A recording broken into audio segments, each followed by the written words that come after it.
वहां से मेरा मोबाइल लेके आना।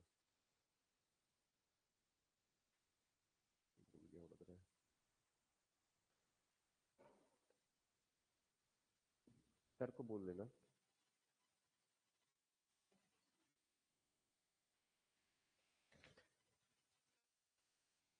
आगे बढ़े।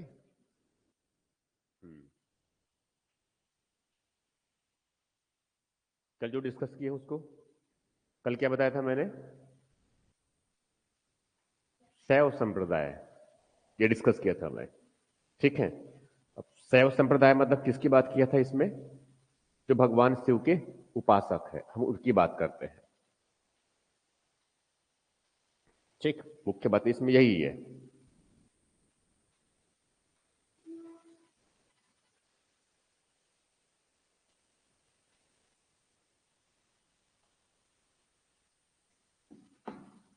शैव संप्रदाय कल जो डिस्कस किया उसमें क्या है?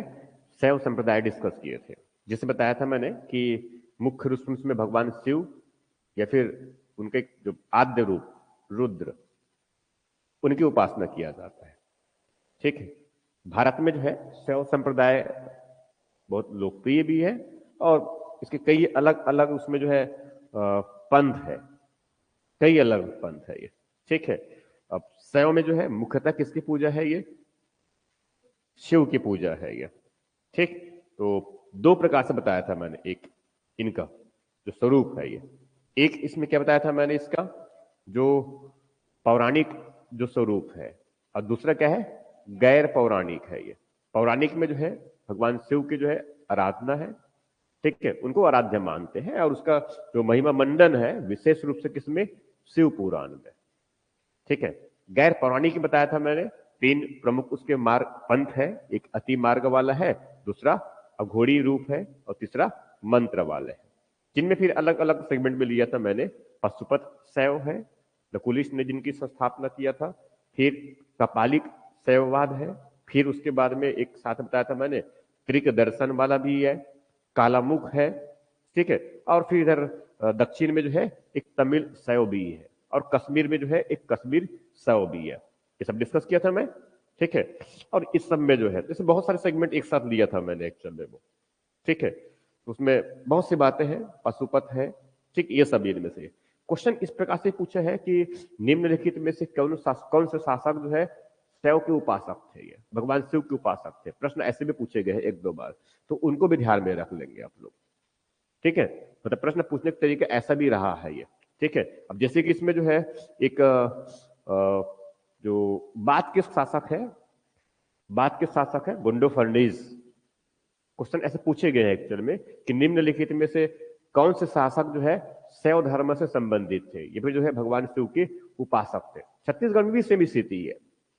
ठीक है, तो छत्तीसगढ़ में भी सेम स्थिति ऐसे प्रश्न पूछे, कौन शैव से संबंधित है और कौन जो है वैष्णव से संबंधित है, ऐसा प्रश्न है ये। तो एक कुछ कुछ नाम बस मैं बस फटाफट मेंशन करते जा रहा हूं मैं। ठीक है, लिखूंगा नहीं उसको, बस सुनते चले जाइए। ठीक है, और चाहे तो साइड में लिख भी सकते हैं ये। ठीक है, एक उनमें जो है बड़ा नाम आता है गुंडो फर्नीस का, एक नाम आता है बड़ा जो है गुंडो फर्नियस। गुंडो फर्नियस ये पहला शासक थे। ये पहला मतलब किसकी बात? पर्थियन कहते हैं एक्चुअल में। ये जो है मौर्य काल के बाद जब आक्रमण हुआ, तब विदेशी आक्रमण में जो है यूनानी और शक, पहलव और कुषाण आए थे, तो उनमें जो है ये बड़ा महत्वपूर्ण नाम होता है गुंडो फर्निस का। ये जो है शैव के उपासक थे ये। ठीक, एक वैसे फिर आगे जिसमें जो है जो कुषाण वंश जो आया था, कुषाण वंश, उसमें जो था उसमें एक विम कन्फ्यूशस हुआ करता था। ये जो है कुषाण वंश जो है, कुषाण वंश में विम कन्फ्यूशस, और साथ में उसके बाद में एक और कनिष्क का पुत्र होविस्क, वो भी जो है भगवान शिव का उपासक था ये। ठीक है, उसके बाद जालौक, अशोक का पुत्र हुआ करता था, ये भी जो है शिव का अनुयायी हुआ करता था। उसके बाद फिर जो है गुप्तोत्तर काल में, गुप्तोत्तर काल में जो है हूणों का आक्रमण हुआ था भारत में विदेश से। उनके एक बहुत महत्वपूर्ण शासक हुआ करते थे मिहिर कुल, ये भी जो है शव के शासक हुआ करते, शव के उपासक हुआ करते थे ये। ठीक है, वैसे फिर आगे जो है जो हर्षवर्धन है 7वीं सदी में, वो भी वही से वैसी सेम स्थिति है। वैसे एक कृष्ण शासक हुआ करता था राष्ट्रकूट वंश का। कृष्ण प्रथम जिनको कहते हैं, जिन्होंने एलोरा में कैलाश मंदिर बनवाया, एकाश्म पत्थर वाला, पत्थर पहाड़ी को काट करके, ये बताया था मैंने ये। ठीक है, उसके बाद फिर जो है, उसके बाद चोल शासक, चोल शासक में जैसे राजेंद्र प्रथम है, ठीक है, और राजेंद्र प्रथम है, राजराज प्रथम है ये, और कुलोत्तुंग, ये सब चोल शासक। चोल मुख्यतः किसके, ये मुख्यतः सौ के अनुयायी हुआ करते थे। तो प्रश्न इस तरह से पूछे गए हैं ये, ठीक है। ये अब इसमें जो है थोड़ी सी और जो बातें हैं वो शाक्त धर्म का है, मगर उसको मैं आगे लूंगा, ठीक है। आज जो हमें डिस्कस करना है मुख्य रूप से जो है, और बहुत इंपॉर्टेंट है, एग्जाम के लिए बहुत इंपॉर्टेंट है, और ठीक प्रकार से अगर समझा जाए तो हमारे जो है जीवन के लिए बहुत इंपॉर्टेंट है। इनकी बात कर रहा हूं मैं, बौद्ध धर्म और दर्शन की बात कर रहा हूं भैया, ठीक। हमें इनको समझना है ये।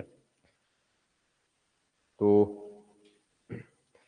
बौद्ध धर्म और दर्शन, तो हमारा जो टॉपिक होगा,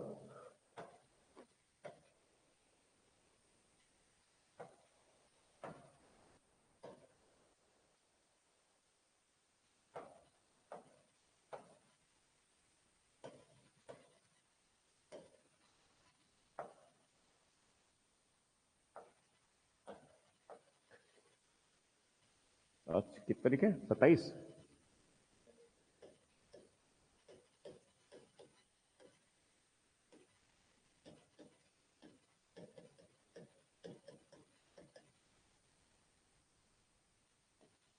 ठीक है, और इसमें जो डिस्कस करना है आज हमें वह है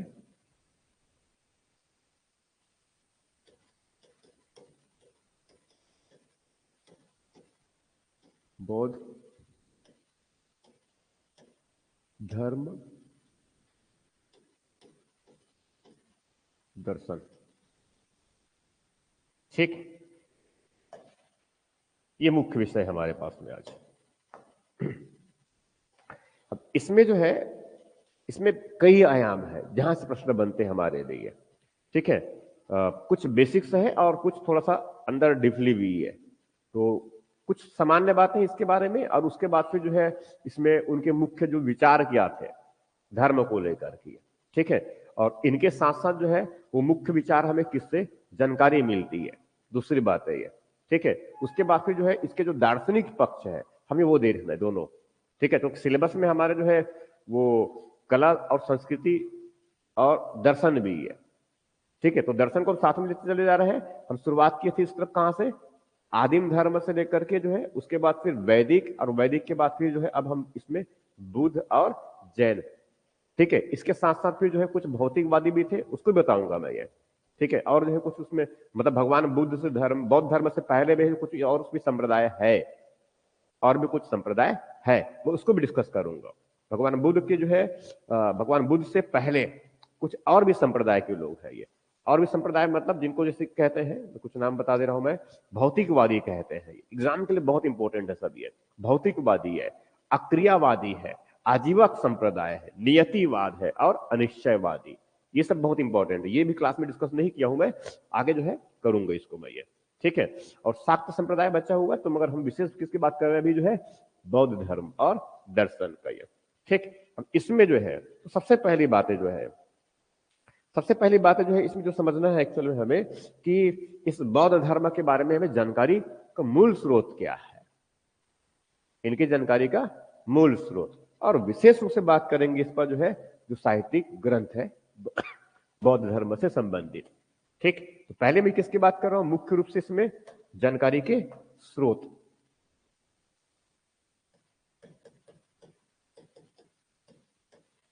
इनके जानकारी के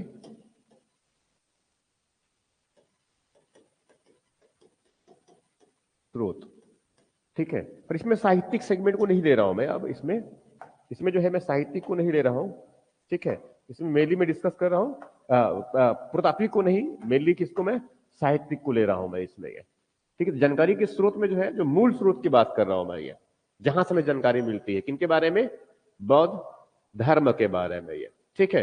तो इसके जो है सामान्यतः जो है इनकी जो ग्रंथ है ये, मैं किसकी बात कर रहा हूं मैं, जो बौद्ध जो साहित्यिक ग्रंथ है ये, ठीक है, जो बौद्ध ग्रंथ है,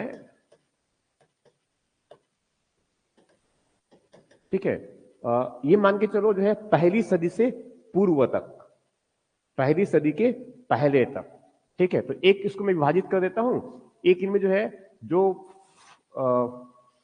पहली सदी से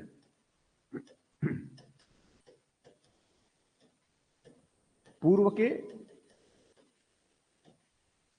साहित्यिक ग्रंथ, और उसके बाद फिर जो है दूसरा सेगमेंट ले रहा हूं मैं, दूसरे इसमें जो है पहली सदी के बाद के साहित्यिक ग्रंथ।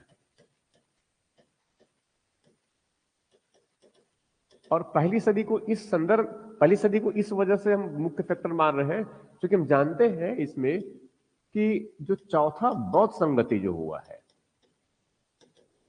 चौथा बौद्ध संगति, कि बौद्ध संगति का मतलब ये है एक सम्मेलन है बेसिकली। ये किसी प्रकार से अगर मान लो विचार विमर्श कर रहे हैं इस बौद्ध धर्म के बारे में, भगवान बुद्ध ने जो उपदेश दिए हैं उसके बारे में, या फिर काल और समय के साथ जो अगर कुछ परिवर्तन आता है तो उसमें किस प्रकार से बातें होनी चाहिए, उसको लेकर जो है अलग अलग अवधियों में जो है ये 4 बौद्ध संगति का आयोजन किया गया है, ठीक है। तो उसी में जानकारी मिलती है। तो उसमें जो चौथा बौद्ध संगति है जो पहली सदी में हुआ था, पहली सदी में, पहली सदी में हुआ था, पहली सदी में हुआ था, उस समय कनिष्क हुआ करते थे, कुषाण वंश के शासक थे, एक कुषाण वंशी शासक थे कनिष्क।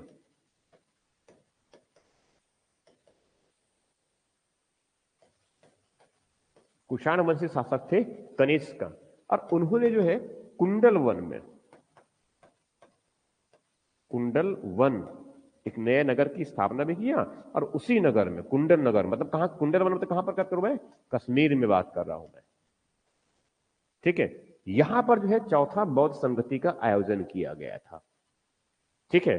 विवाद नहीं थे बेसिकली, इसमें था कि इसमें धर्म का, भगवान बुद्ध के जो धर्म है, उनके जो विचार है, उनको और कैसे विस्तार दिया जाए, इस विषय पर उनको विचार विमर्श करना था ये, ठीक है। तो इसमें फिर यहां निर्णय लिया गया कि इसके पहले जो है जिस तरह से जो है लोगों के बीच में, आम लोगों के बीच में, ठीक है पाली भाषा समझते हैं आम लोग, ठीक है, तो उसमें जो है बातों को समझाया गया, ग्रंथ लिखे गए पाली में, मगर केवल पाली ही नहीं है, और भी कई भाषा बोलने वाले लोग हैं, संस्कृत बोलने वाले बहुत ठीक ठाक मात्रा में लोग थे, ठीक है। और वैदिक जो परंपरा है उसमें जो साहित्यिक ग्रंथ है मूलतः किस में लिखते हैं, संस्कृत में लिखते हैं, तो संस्कृत के बहुत ठीक ठाक अनुयायी है। तो भगवान बुद्ध के धर्म जो है केवल एक भाषा में ही क्यों बंधा रहे, ठीक है, केवल एक ही भाषा में क्यों बंधी रहे, क्योंकि एक ही भाषा में अगर उसका, अगर मान लो प्रदर्शन होगा, उनका प्रचार प्रसार होगा, तो स्वाभाविक इसमें कई भाषा, जो अन्य जो भाषा भाषी लोग हैं वो उसके बारे में जान ही नहीं पाएंगे,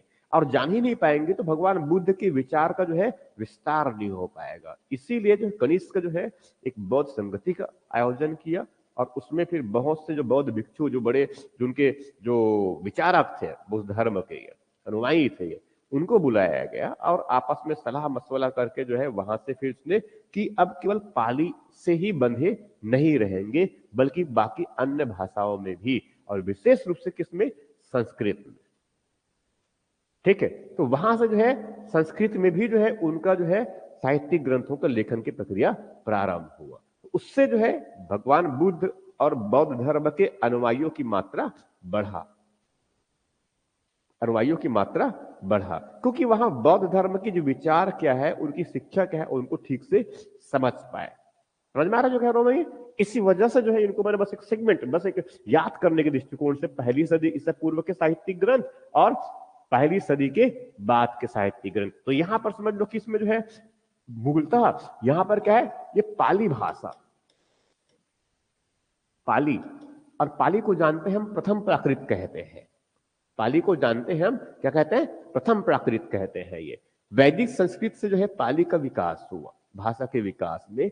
दूसरा जो है इस तरफ ये जो पहली सदी के बाद के जो ग्रंथ है वो पाली के साथ साथ, पाली के साथ साथ अन्य भाषाओं में,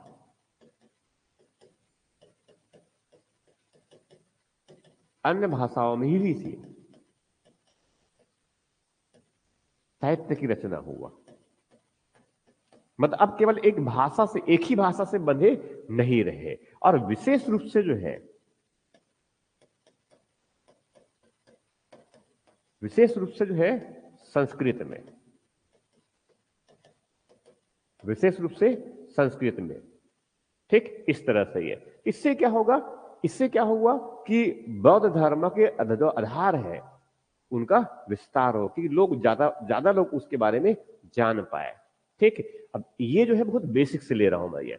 ठीक है, अब इस धर्म और दर्शन के बारे में जो जानकारी मिलती है हमें, कुछ मुख्य जो है, मैं उसके कुछ मुख्य ग्रंथों की मैं बात कर रहा हूं मैं ये, उनमें जो है कुछ मुख्य ग्रंथों की बात कर रहा हूं मैं ये। अब कुछ मुख्य ग्रंथ का मतलब ये हुआ इनमें, कुछ मुख्य ग्रंथ का मतलब ये हुआ इनमें, ठीक है, मुख्य ग्रंथ का मतलब ये हुआ इनमें, जैसे कि इनमें क्या है, सबसे जो आदि ग्रंथ माना जाता है ये, इस बौद्ध धर्म का जो है जो आदि ग्रंथ, आदि ग्रंथ मतलब जो है माना जाता है इनमें, वहां जो है,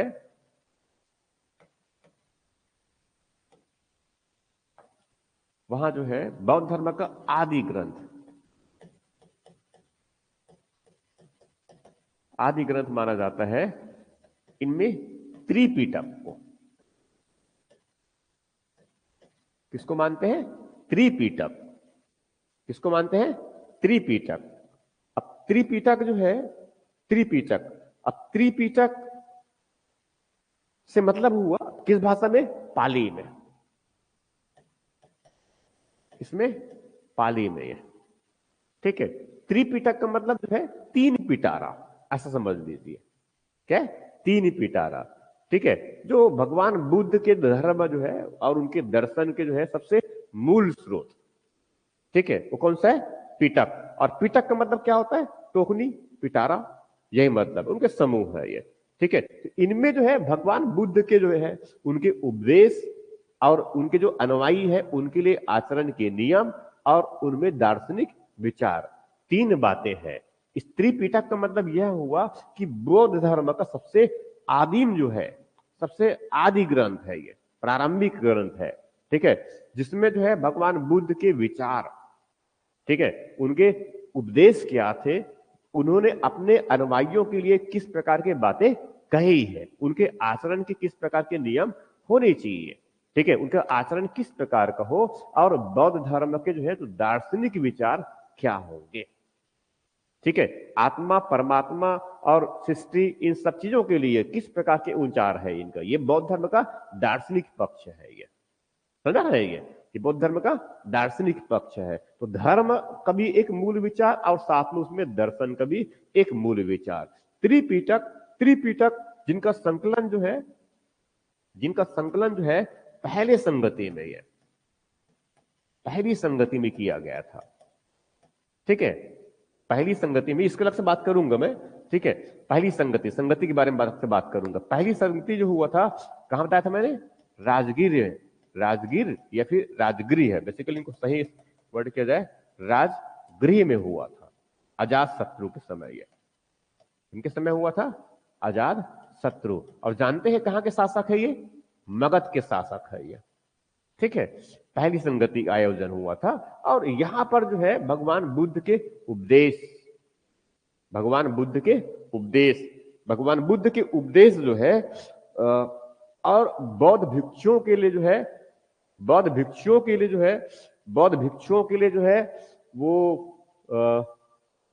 पहली संगति, और साथ में मैं इसमें और लेता हूं, या फिर इसको ऐसा नहीं लेता हूं मैं ये, क्योंकि कंफ्यूज करेगा, आगे हम सेपरेट लेना है मैं ये। मूल बातों को डिस्कस कर रहा हूं मैं, जानकारी के स्रोत में ये। तो पहले किसकी बात कर रहा हूं मैं? तीन पीटक। अब तीन पीटक में जो है, तीन पीटक में जो है तीन बातें हैं ये। तीन पीटक में जो है, तीन पीटक, तो तीन पीटक में जो है, जो पहला पीटक, एक जो है इसमें तीन पीटक में जो है पहला होता है सुत्त पीटक।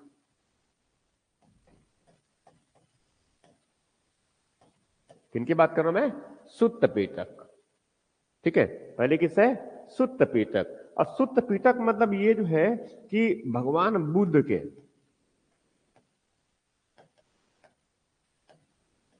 जो मूल उपदेश है,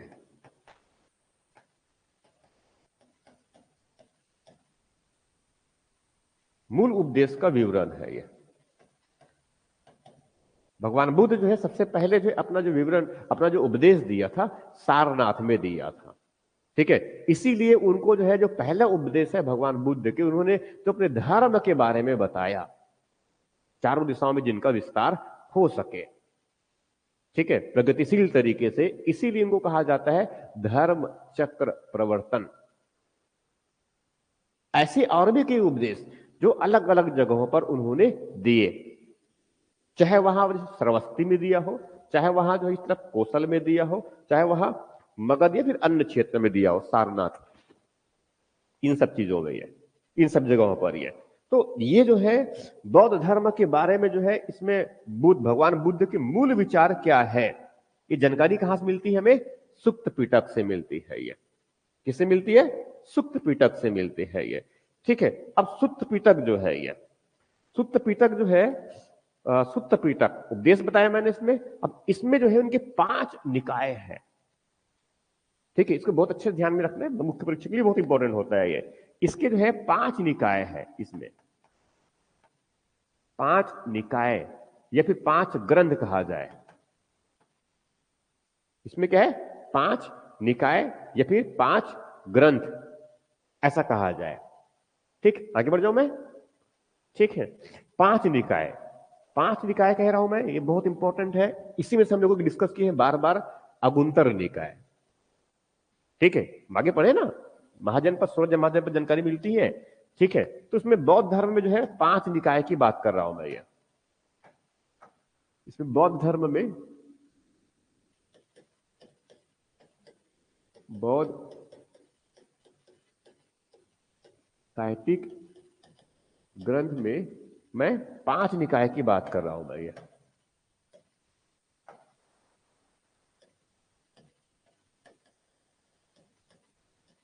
पांच निकाय, और 5 निकाय का मतलब ये हुआ कि इनमें जो पहला निकाय है, पहला निकाय है जिनको कहते हैं दीर्घ निकाय।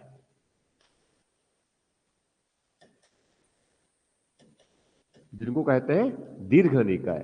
दीर्घ निकाय का मतलब ये है, ये बड़ा विस्तृत ब्यौरा है भगवान बुद्ध के उपदेशों का, ये गद्य में लिखा गया है ये, ठीक है। ठीक है, बहुत विस्तृत है ये, बहुत विस्तृत कह सकते हैं इनको, दीर्घ इसीलिए कहा गया इनका, ठीक है, विस्तृत है ये, विस्तृत विवरण है ये, ठीक है। उसके बाद फिर जो है दूसरा जो है इसमें जो है दूसरा जो है मध्यम निकाय।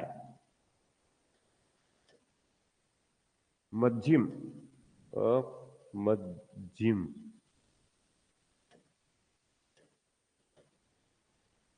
मध्यम निकाय, ये थोड़ा सा मध्यम आकार का साहित्यिक ग्रंथ है,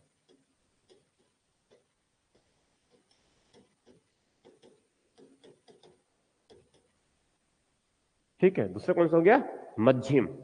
उसके बाद फिर जो है उसके बाद फिर जो है संयुक्त निकाय। उसमें क्या है? संयुक्त निकाय,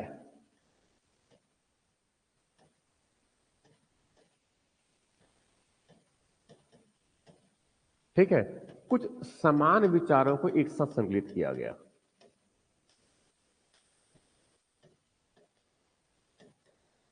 एक साथ संकलित किया गया, समान विचारों को एक साथ संकलित किया गया, ठीक है। इस प्रकार से क्या किया गया? समान विचारों को एक साथ में संकलित किया गया, ठीक। अब इसमें जो है ये, उसके बाद फिर तीसरा जो है ये, तीसरा जो है, चौथा जो है, 3 हो गया, चौथा जो है इसमें अगुंतर निकाय। चौथा क्या है? अगुंतर निकाय। इसकी बार बार उल्लेख कई बार डिस्कस किया हूं मैंने इसमें, ठीक है। और इसी में फिर बताया था मैंने इसमें कि वो 16 महाजनपदों का उल्लेख है, ठीक है। और इसमें जो है, इसमें इसके बताए इसके 11 भाग है, 11 भाग। तो इसमें 11 भाग जो होते हैं इनके, उसको बोलते हैं 11 निपात। इसमें 11 निपात है। ये शब्द बस ध्यान रखेंगे आप लोग, जितने भी टर्म्स यूज कर रहा हूं ये बहुत इंपॉर्टेंट है ये, ठीक है। इस शब्द को ध्यान में रखना है आपको। मैं किस शब्द की बात कर रहा हूं? ये पाली ग्रंथ है सब। ये किसमें है? ये पाली। और पाली मतलब कौन? ये प्रथम प्राकृत है।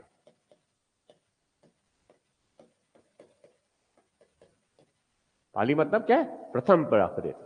ठीक है। उसके बाद पांचवा जो है, जो निकाय है, ठीक है, पांचवा जो निकाय है उसे बोलते हैं खुद्दम निकाय। ठीक है, इसे बोलते हैं खुद्दम।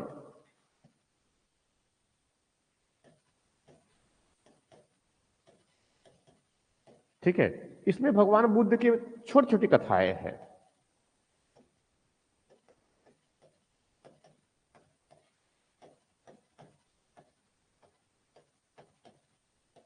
इसमें छोटी छोटी कथाएं हैं।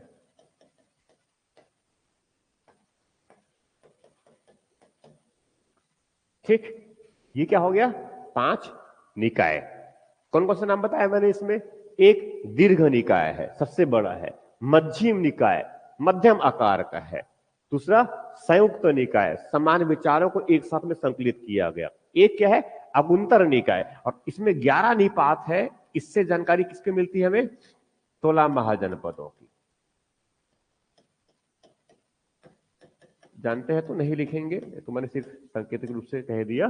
ठीक है, और एक क्या है? खुद्दम निकाय है, जिसमें भगवान बुद्ध की छोटी छोटी कथाओं का उल्लेख मिलता है हमें ये। ठीक है, एक क्या है? छोटी छोटी कथाओं का उल्लेख मिलता है ये। उसके बाद फिर जो है दूसरा, ये तो मुख्य उपदेश हो गया। ठीक है, इसमें क्या बताया मैंने कि इस तरह पहले क्या है कि जो सुत्त पिटक है, भगवान बुद्ध के जो मूल उपदेश, उनका विवरण है ये। ठीक है, उसके बाद दूसरे नंबर में क्या है? विनय पिटक है। दूसरे नंबर क्या है? विनय पिटक। अब विनय पिटक मतलब किसकी बात कर रहा हूं मैं? विनय पिटक मतलब किसकी बात कर रहा हूं मैं? ये भगवान बुद्ध के जो अनुयायी हुए, भगवान बुद्ध के अनुयायी, तो उनको जो है बौद्ध भिक्षु कहते हैं, और जो महिलाएं उनको बौद्ध भिक्षुणी। ठीक, बौद्ध भिक्षु और भगवान और बौद्ध भिक्षुणी। ठीक है, तो इसमें जो है ये, इसमें जो है वो जो उनका जीवन का, उनका जो है आचरण किस प्रकार का हो। ठीक है, उनका आचरण किस प्रकार का हो, उसका आचरण किस प्रकार का हो, इसके लिए जो है, इसके लिए जो है उन्होंने कुछ बुनियादी नियम स्थापित किए। बुनियादी नियम स्थापित किए, क्योंकि इससे समय जो है, इस समय अगर पूरी उस समय की सामाजिक और पूरी व्यवस्था अगर देखे, तो वहां पर जो है शिष्टता और सदाचार लगभग समाप्त हो रहे, ऐसा प्रतीत हो रहा है ये। ठीक है, बड़ी मात्रा में चोरी डकैती है, छीना डपटी है। ठीक है, महिलाओं के जो है शोषण किया जा रहा है। ठीक है, और बड़ी मात्रा में हिंसा किया जा रहा है। समाज किस प्रकार की है ना, दासों का बड़ी मात्रा में शोषण है। ठीक है, तो सभाई की इन सब से क्या है, मुक्ति के लिए उसने एक कुछ बेसिक नियम, जिनको हम नैतिक नियम भी कह सकते हैं, सदाचार के नियम, कि जो है जीवन का जो है, जीवन में व्यवहार को रेगुलेट किस प्रकार से किया जाए, अनुशासित किस प्रकार से किया जाए। तो जीवन में जो है व्यवस्था को बनाए रखने के लिए, अनुशासित जीवन और सुख शांति से जीवन जीने के लिए, जो विशेष रूप से जो किसकी बात करो, पहले तो बौद्ध भिक्षुओं के लिए भी, और दूसरा साथ में आगे चल करके बौद्ध अनुयायियों के लिए भी। ठीक है, तो इसीलिए इनको क्या बोलते हैं? विनय पीटक। इसलिए क्या बोलते हैं इनको जो है? विनय पीटक। आगे ले लू मैं? ठीक है, दूसरा जो है इसमें, दूसरा जो आ गया,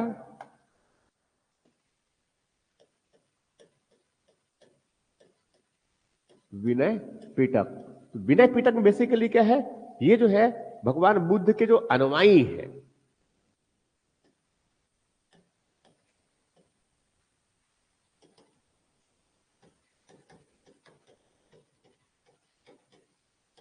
भगवान बुद्ध के जो अनुयायी है, भगवान बुद्ध के जो अनुयायी मीन्स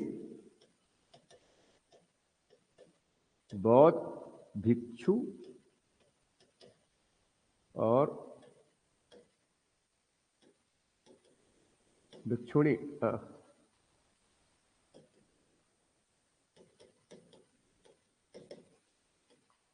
ठीक है, और सामान्यतः ये सब लोग जो है मुख्यतः कहां रहते हैं? इनके लिए जो है धर्म के प्रचार के लिए उसने क्या बना रखा है, संघ बना रखा है। ये संघ बेसिकली जो है क्या है, एक संगठन है समझ लीजिए इनका। ठीक है, ये जो है बौद्ध धर्म के प्रचार के लिए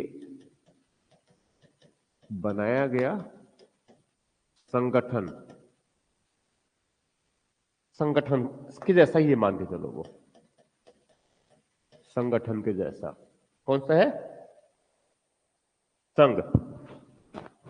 एक क्या है, संघ। आगे चल करके जो है एक दो तीन बातें और दिमाग में लो, यही सही है। ठीक है, आगे चल करके है, थोड़ी सी आगे की बातें हैं। एक स्वयं भगवान बुद्ध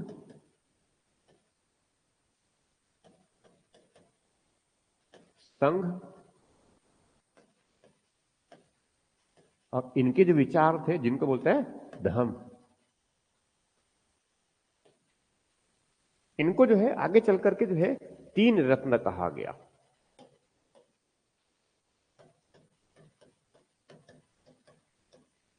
इनको आगे चल करके जो है तीन रत्न कहा गया। हालांकि तीन रत्न का संबंध उस तरफ जैन धर्म से भी है, तीन रत्न का संबंध जो है जैन धर्म से भी है। तो बौद्ध धर्म में तीन रत्न मतलब बुद्ध, भगवान बुद्ध स्वयं, संघ और धम्म, ये मतलब इनका ये। ठीक, किसको बताया मैंने, विनय पिटक। अब विनय पिटक में जो है इसमें ये तीन भाग में कहते हैं। ये इसे बेसिकली क्या है, जो जो बौद्ध भिक्षुणी है, भिक्षुणी है, ठीक है, अब उनके लिए दैनिक जो यम नियम है उनका, ये उनका जो है इसमें ऐसा कहा जाए, इसमें अनुयायियों के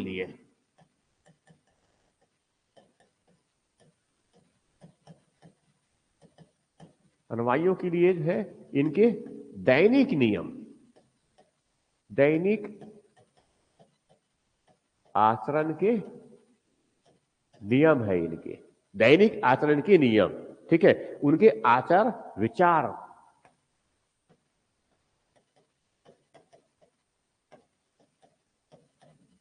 ठीक है, उनके विधि निषेध,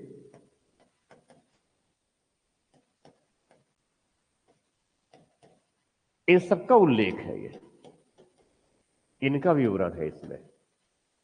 ठीक है, ये मुख्यतः तीन है, ये मुख्यतः तीन है,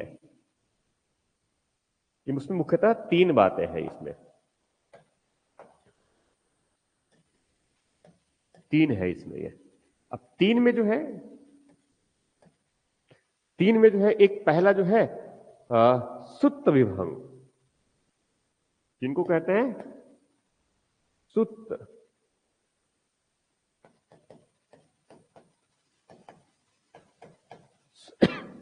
जिनको क्या बोलते हैं, सुत्त विभंग।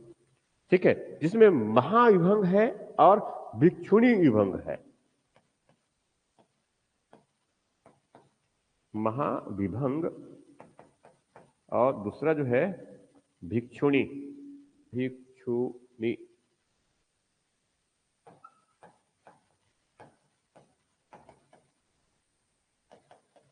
विभंग, दो बातें हैं, वही आचरण के नियम है बेसिक इसमें ये। ठीक है, उसके बाद फिर जो है खंदक,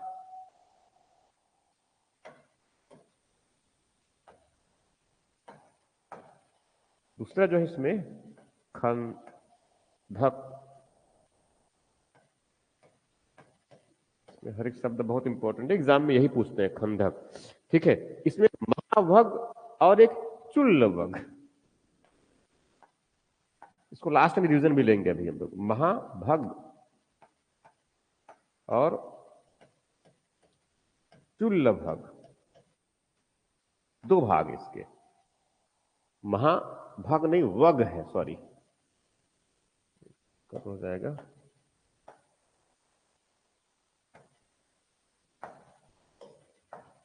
महावग। ठीक, खंदक। और इसमें तीसरा जो है,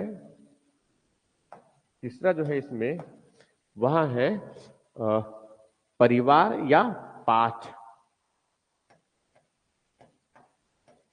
परिवार या पाठ। ठीक है, तो एक क्या बताया मैंने, तो विनय पिटक, ये सबसे आदि आदि या फिर प्राचीन पिटक, प्राचीनतम पिटक। ठीक है, सुत्त पिटक और विनय पिटक दोनों संकलित पहले ही किए गए, पहले बहुत संगति में, मगर उसमें पहला किसका है, विनय पिटक। आचरण के नियम बहुत इंपॉर्टेंट था इनमें ये। ठीक है, तो इसमें क्या है, अनुयायियों के लिए दैनिक आचरण के नियम है, आचार विचार है, विधि निषेध है कि क्या करना है और क्या नहीं करना है ये। ठीक है, और उसमें जो है तीन उसके मुख्य हिस्से हुए, एक सुत्त विभाग, सुत्त विभंग है, दूसरा खंडक है, और तीसरा परिवार पाठ। ठीक है, ये उनके अनुयायियों के लिए जो है आचरण के बुनियादी नियम थे ये। ठीक है, तो हो गया। उसके बाद फिर तीसरे जो है, ये बहुत महत्वपूर्ण है ये, क्या, महावग, हाँ वग, फुल वग, पुल्ल वग और परिवार पाठ। ठीक, हो गया।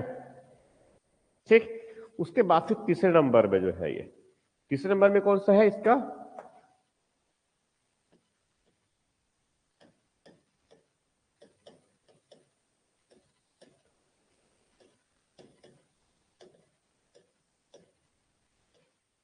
अभिधम पिटक। किसका है, अभिधम पिटक।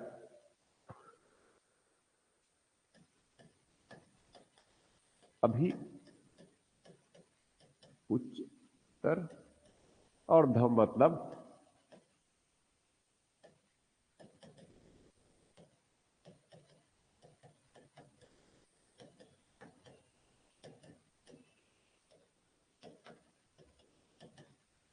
अभी मतलब होता है उच्चतम या उच्चतर। ठीक है, तो धर्म से ऊपर क्या है, दर्शन। धर्म से ऊपर क्या है, दर्शन है। यही बातें हैं एक्चुअल में इसमें, यह इसमें जो है यही बातें हैं। मतलब बौद्ध धर्म का जो उच्चतर, इसमें बौद्ध धर्म का उच्चतर जो दार्शनिक विचार है, दार्शनिक विचार का विवरण है इसमें। किनकी बात कर रहा हूं मैं, अभिधम पिटक में। किनकी बात कर रहा हूं मैं, अभिधम पिटक में। ठीक है, और इसमें जो है पांच नहीं, छह, सात, सात भाग है इसमें यह। ठीक, इसमें जो है सात भाग। इसका जो संकलन जो है मोगली पुस्तिस ने किया था, तो लिख देता हूं मैं।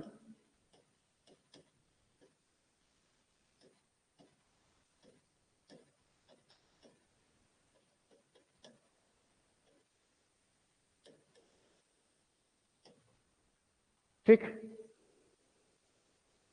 इसके जो है सात भाग, इसके जो है सात भाग। अब सात भाग मतलब ये दार्शनिक बातें है ना पूरी ये। ठीक है, दार्शनिक मतलब किसके बारे में बात करेंगे ये जगत के बारे में बात करेंगे। आत्मा मानते नहीं है ये। ठीक है, ईश्वर को नहीं मानते, वैदिक परंपराओं को उसने स्वीकार नहीं किया है, ये सब बातें मूल रूप से। तो ये अपने अलग से डेवलप करेंगे ये। ठीक है, जगत के बारे में क्या विचार है, पुनर्जन्म को लेकर विचार किस प्रकार का है। ठीक, ये सब बातें ये। ठीक है, तो इसमें सात भाग बताया मैंने, जिसमें से एक जो है धम्म संगड़ी।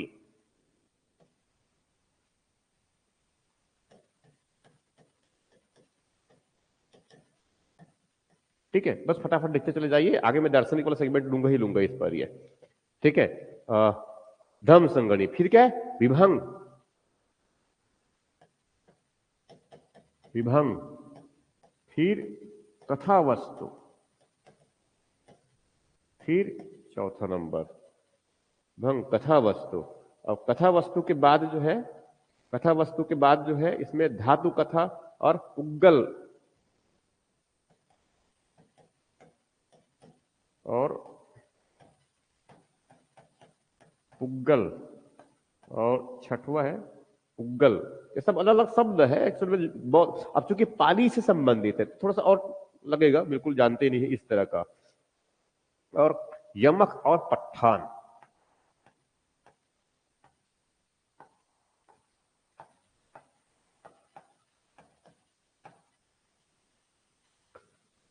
ये 7 भाग हुए किसके, अभिधम पीटक के। और इसमें जो है यही सब दार्शनिक विचार है ये, ठीक है, इसमें सब क्या है, दार्शनिक विचार है ये।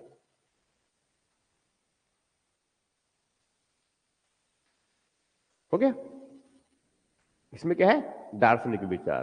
तो क्या क्या बताया मैंने, 3 पीटक।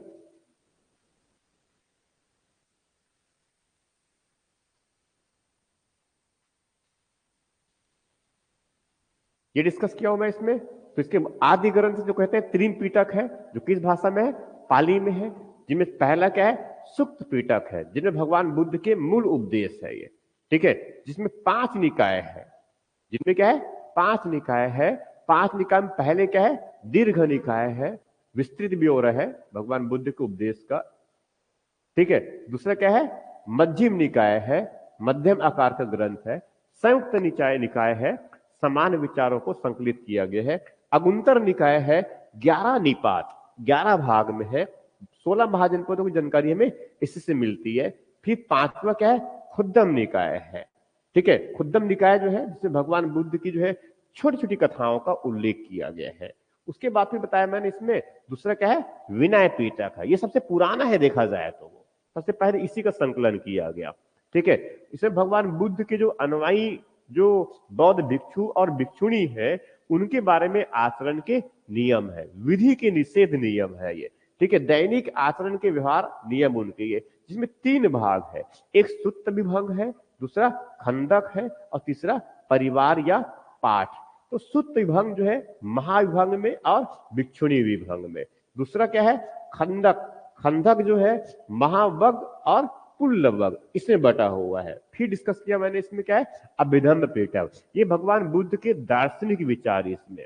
अभी का मतलब होता है उच्चतर, और धम्म का मतलब उनके भगवान बुद्ध के उपदेश का उच्चतर स्तर, मीन्स उनके दार्शनिक विचार, ठीक है। ये जो है इसमें 7 भाग है, इनके क्या है, 7 भाग, जिन्हें पहला क्या है, धम्म संगणी कहते हैं। दूसरा विभंग है, तीसरा कथावस्तु है, धातु कथा है, पुग्गल है, यमक और पठान, यमक और पठान, ये सब बातें हैं ये, ठीक है। ये जानकारी मिलती है। इसके बाद फिर ये कुछ मुख्य बस चीजों को ले रहा हूं मैं ना, ये कुछ मुख्य को ले रहा हूं मैं ये, ठीक है। इसके बाद फिर जो है एक बहुत महत्वपूर्ण जो है इसमें, जो और जो ग्रंथ माना जाता है, जहां से जानकारी, कई कई साहित्यिक ग्रंथ है, मगर कुछ मुख्य मुख्य चीजों को ले रहा हूं मैं, ठीक है। इसमें जो बहुत महत्वपूर्ण जो माना जाता है वह है इसमें जातक कथाएं।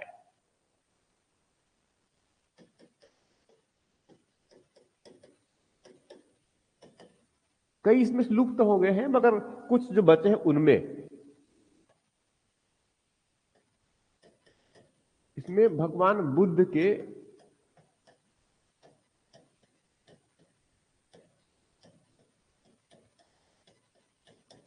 पुनर्जन्मों की, पुनर्जन्मों का विवरण है इसमें, किसमें, जातक ग्रंथों में, ठीक है। तो इससे जो है ये बौद्ध धर्म की प्राचीनता सिद्ध होती है।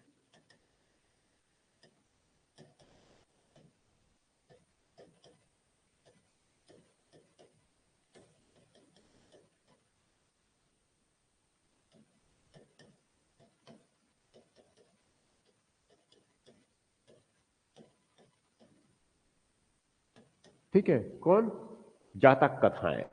भगवान बुद्ध जो है पहले जो है, इस से पहले जो है वहां कितने और जन्म लिए, कितने और जो है इस प्रकार से जो है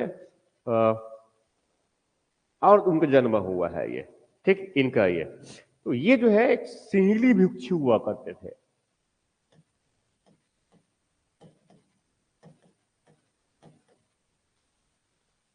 सिंहली भिक्षु,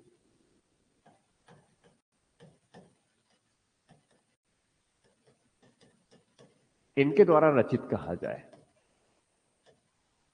सहेली, सहेली मतलब समझते हैं? सहेली, जो एक सहेली जो जाति की भी लोग है, सहेली सहेली समूह है बेसिकली।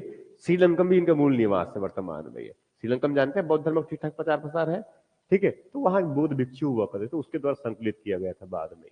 इनकी बात किया मैंने, ये एक इनकी बात किया जातक ग्रंथ, ठीक है। अब कुछ कुछ मुख्य मुख्य चीजों को और ले रहा हूं मैं ये, ठीक है। एक जो है बहुत महत्वपूर्ण जो है हुआ करते थे बौद्ध धर्म के अनुयायी, अश्वघोष। उनका जो है एक महत्वपूर्ण ग्रंथ है बुद्ध चरित्र।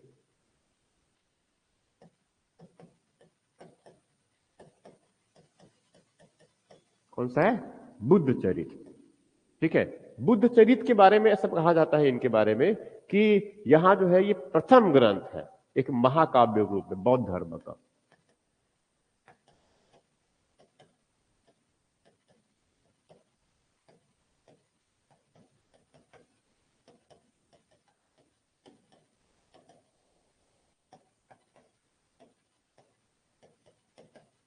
प्रथम ग्रंथ जिनका संकलन जो है, इनका संकलन जो है अश्वघोष।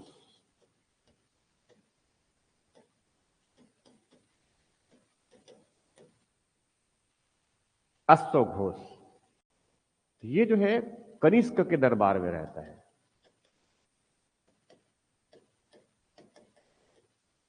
अब कनिष्क मतलब जानते हैं कौन सा वंश?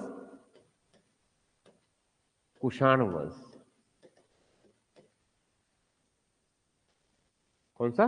कुषाण वंश। ये पहले जो जो अश्वघोष कह रहा हूं मैं, ये पहले जो है एक घोर सन्यासी हुआ करता था, ठीक है। ये जो है घोर सन्यासी हुआ करता था, अश्वघोष जो कह रहा हूं मैं। ये पहले जो है ये पूर्व में जो है, ये पूर्व में जो है सन्यासी हुआ करते थे। सन्यासी समझते हैं ना, सब कुछ छोड़ छाड़ के जो है, ठीक है। तो अब ये जो भगवान बुद्ध के जो अनुयायी जो है जाते हैं और उसमें वो घंटी वंटी बजाते हैं। जानते हैं आज भी बौद्ध धर्म में घंटा बजता रहता है। ये बोलते कि वो कहता था बार बार, वो ऐसे घंटे बजाने से कुछ होने वाला नहीं है। अगर सही में अगर बात होता है कुछ, तो आके मुझसे विचार विमर्श करे, शस्त्रार्थ करे, ठीक है। तो एक दिन जो है उनको बुला लिया गया, चलो ठीक है आओ और शस्त्रास्त्र करते हैं। आप भी जो है अपने जीवन के बारे में और धर्म के बारे में बताओ और हम भी अपनी बात कहते हैं, ये ठीक है। तो उसके बाद फिर जो है बातें शुरू हुई। तो उसने पूछा गया कि इस पूरे जो है विश्व में शांति और सुरक्षा स्थापित हमें क्यों नहीं करना चाहिए, ठीक है। उसके बाद फिर इसका कोई जवाब नहीं थे, वहीं से क्या बन गए, वो अनुयायी बन गए, ठीक है। तो उसके बाद फिर जो है ये बड़े अच्छे उपदेशक बने, बौद्ध धर्म के बहुत कोर उपदेशक माने जाते हैं इनको वो, ठीक है। कोर उपदेशक मतलब सबसे मूल बातें, मतलब वो ऐसे ऐसे लोगों को अपना अनुयायी बना दिया कि एक बार जो है कई 6-7 दिनों से जो है घोड़े जो है 7 घोड़े जो है उनको रखा गया, ठीक है। इनको कहा गया, अब इसको लोग विश्वास नहीं करते थे, सन्यासी है कैसे बौद्ध का अनुयायी बन गया। और फिर उस पर कुषाण वंश में शासक, उनके शासक को विश्वास है, मगर बाकी उनके जो है और जितने भी है जो बड़ी बात है उस पर जो है, क्योंकि इसको खरीदा गया था, खरीदा मतलब इसके बदले राजा को बड़ा धन दिया गया था। मतलब उस धन नहीं, ऐसा कहा जाए कि, ठीक, और बहुत सी कहानी है उसको नहीं ले रहा हूं मैं, ठीक है। भगवान बुद्ध के जो है भिक्षा पात्र को लेके गया था, लेके गया कनिष्क का जो है ये इस कौशल वाले क्षेत्र से, ये ठीक है। भिक्षा पात्र जानते हैं ना, ये भिक्षा पात्र भगवान बुद्ध का जिसमें भिक्षा मांगते थे वो, ठीक है। तो उस भिक्षा पात्र को जो है कनिष्क जो है इस कौशल वाले क्षेत्र से कहां लेके गया, पुरुषपुर कोंडल वन लेके गया, ठीक है। अब उसको बहुत बड़ी मात्रा में बड़ा अमाउंट देकर खरीदा गया था उसको, ठीक है, खरीदा गया था ये। तो उसी में फिर ये अश्वघोष भी साथ में लेके चले गए उनको। वो अश्वघोष के बारे में फिर भी विश्वास नहीं था, तो उसमें फिर जो है वहां परीक्षा उनका लिया गया कि वो जो है बौद्ध धर्म के बहुत अच्छे उपदेशक है या नहीं, इसका परीक्षण किया गया। तो घोड़े को जो है भूखा छोड़ करके, ये 6-7 घोड़े एक साथ रख करके जो है, और भूखे थे वो उसमें ये, ठीक है। और उसके फिर अचानक से जो है उनके पास में कहा कि इनको उपदेश दे रहे हैं, और उपदेश दे रहे थे उसी समय जो है उनका जो जो फेवरेट जो खाना हो सकता है घास घोड़े का, उनको लाके रख दिया गया, और इस बौद्ध भिक्षु को जो है उपदेश देने के लिए कहा गया। किनको? घोड़ों को। किनके बारे में? बौद्ध धर्म के बारे में। समझ में आ ये? ठीक है। तो किसी घोड़े ने भी इतने भूखे होने के बाद भी जो है उस एक घास के पत्ते को नहीं खाया, भगवान बुद्ध के उपदेश को सुनते रहे। किसने? वो सन्यासी जो है बौद्ध धर्म का जो देशक बन चुका था वो। ठीक है। इसीलिए जो है उस समय कनिष्क के द्वारा उनको फिर नाम रखा गया अश्वघोष। ये है, उसने जो है भगवान बुद्ध के चरित्र का जो है बहुत अच्छा ब्यौरा दिया। ठीक है, बहुत अच्छा ब्यौरा दिया। और इसीलिए जो है, इसे कहते हैं सबसे विस्तृत रूप है ये भगवान बुद्ध के जीवन के पूरा उनका महापरिनिर्वाण तक। ठीक है, इसलिए क्या बोलते हैं इनको? महाकाव्य है ये। किसका? अश्वघोष का, बुद्ध चरित्र के रूप में। समझ रहा है? ये बहुत महत्वपूर्ण माना जाता है इनमें से ये एक ही है। ठीक है। उसके बाद फिर जो है इसमें अब और भी कई बातें हैं। इसमें भगवान बुद्ध के जो है चरित्र और उनके बहुत सारे उनका वर्णन किया गया है ये। ठीक। उसके बाद फिर एक बहुत महत्वपूर्ण और जो हुए, तो मैं अलग अलग बात ले रहा हूं मैं। अब यहां से फिर एक और जो है बहुत महत्वपूर्ण हुए, एक और जो है बहुत महत्वपूर्ण हुए नागार्जुन। तो इसमें जो है शून्यवाद, और शून्यवाद नहीं, एक इसमें दूसरा विचार बात कर रहा हूं मैं, माध्यमिक शून्यवाद।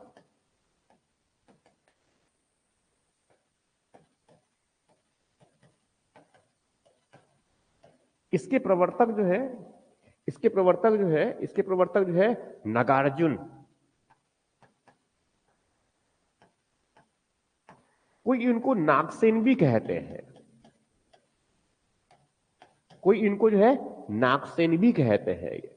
ठीक है। इन्होंने शून्यवाद का विचार दिया।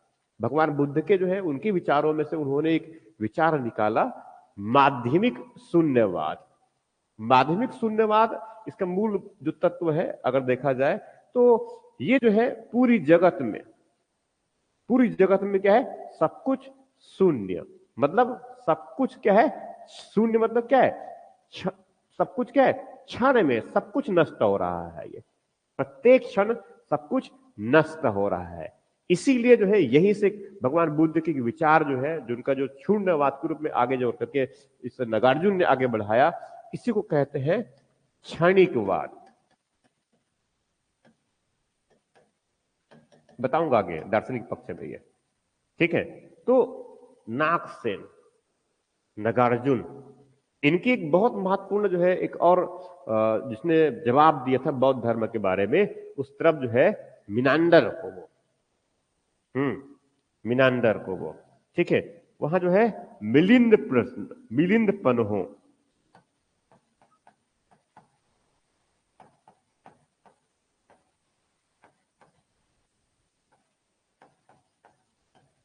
पाली में लिखा गया मिलिंद पन्हो। इसको हिंदी में समझाए, मिलिंद के प्रश्न।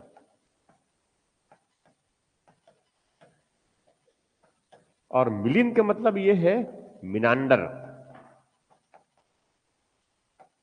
यूनानी शासक हुआ करता था। इसने जब भारत पहुंचे तो बौद्ध धर्म के बारे में, उत्तर पश्चिमी क्षेत्र में, तक्षशिला वाले क्षेत्र में वही नागसेन थे वहीं पर। ठीक है। उससे मिलना जुलना हुआ, तब उसने जो है भगवान बुद्ध के बौद्ध दर्शन के बारे में बहुत से प्रश्न पूछे, उनका जवाब दिया। ठीक है। उनको जो है उनके प्रश्न और उनके जवाब, उत्तर, उनको ही संकलित किया गया किसमें? मिलिंद पन्हो में। इससे भी जो है बहुत अच्छा खासा में जानकारी मिलती है। किससे? बौद्ध धर्म के बारे में। तो कौन है? मिलिंद पन्हो। ठीक है। कौन है? मिलिंद पन्हो। ठीक, आगे बढ़ जाऊं मैं। मिनांडर, वो शासक का नाम है ये, मिनांडर।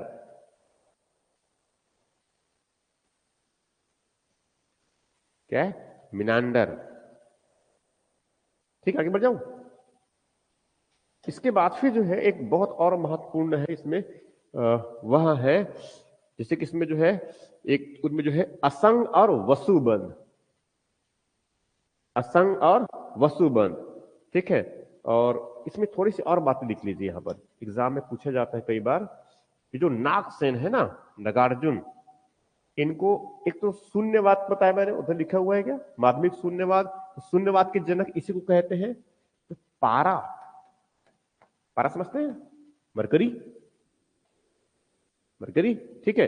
तो ये जो है उसका पारा का जो है, पारा, ठीक है, उसकी खोज किया था।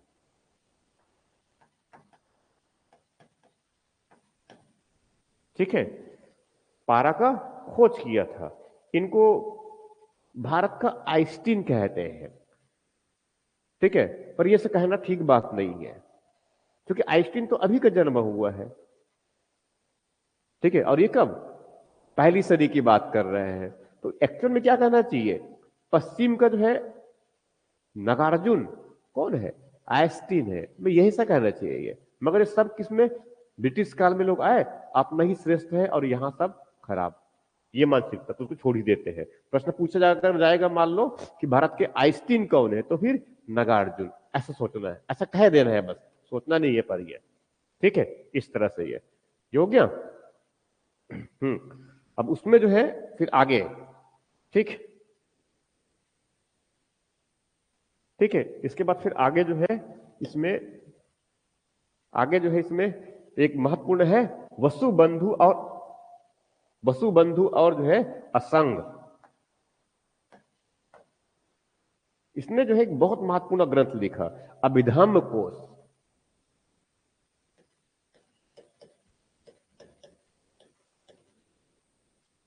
अभिधम्म, अभिधम्म, अभिधम्म, अभिधम्म कोश। ठीक है, पंजाब के दो भिक्षु थे, वसुमित्र, और इनके भाई हुआ करते थे असंग।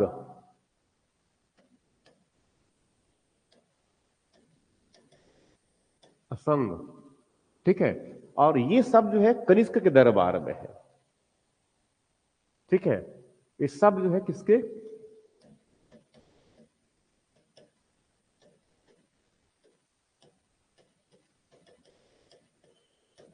दरबार में। चौथा जब बहुत संगति हुआ था,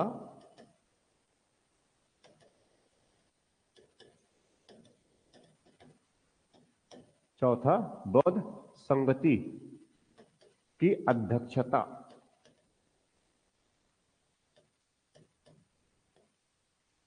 वसुमित्र ने किया था।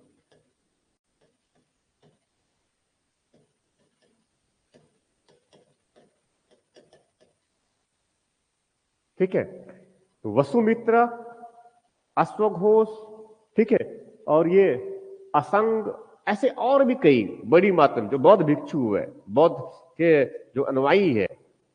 ठीक है, ये जो है, तो ये जो है बहुत महत्वपूर्ण थे। ठीक है, जिसने जिसने जो है ये कहा जाए बौद्ध धर्म के जो है जितने भी साहित्यिक ग्रंथ है उन सबको संकलित किया, बड़ा एक कोश बनाया, वसुमित्र। ये वसुमित्र ने लिखा हुआ एक्चुअल में यह अभिधम्म कोश, और साथ में उनके भाई, ये दोनों पंजाब के बौद्ध भिक्षु थे ये।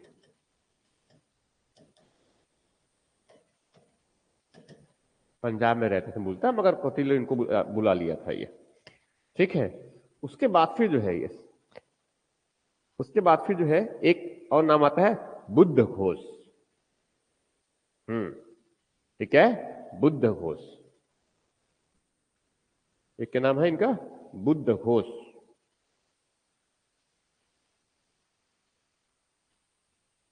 एक और नाम ले रहा हूं मैं,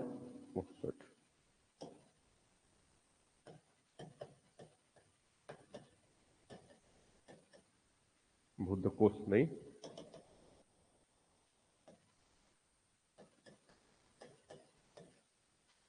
ठीक है, बुद्ध घोष यही नाम है, बुद्ध घोष नहीं, ऐसा नहीं। ये सब शब्द है पाली के है एक्चुअल में, तो कोई गड़बड़ नहीं होना चाहिए। ये एक बहुत महत्वपूर्ण व्यक्ति हुआ ये। ठीक है, जिसने जो है जो पाली भाषा है उसके बारे में इसने काफी कुछ लिखा है ये। ठीक है, और इसके बारे, इसने जो जो ग्रंथ लिखा है ये, ठीक है, ये मुख्यतः ऐसा कहा जाए ये जो है कि जो हीनयान संप्रदाय आगे जो हुए, हीनयान,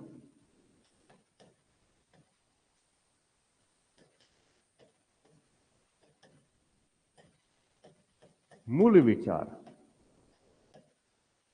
पर इन्होंने ग्रंथ लिखा पाली में। हीनयान और महायान दो यान है, दो गाड़ी है। हीनयान मतलब उनकी दो शाखा है, ऐसा कह सकता है ये। हीनयान छोटी गाड़ी और महायान बड़ी गाड़ी। छोटी गाड़ी में चढ़ करके जो है इस रास्ते को पार मोक्ष प्राप्त किया जा सकता है, और बड़ी गाड़ी में भी चढ़ करके मोक्ष प्राप्त किया जा सकता है। ये तो बस अभी शब्द रस ध्यान में रखो, क्या है हीनयान और दूसरा क्या है महायान। मगर मैं हीनयान की जो बात कर रहा हूं उनके बारे में जो है उनके बारे में जो मूल ग्रंथ है वो लिखा गया है किसने? बुद्ध घोष ने। कौन है? बुद्ध घोष है ये। ठीक है, उसके बाद फिर जो है एक और बहुत महत्वपूर्ण नाम आता है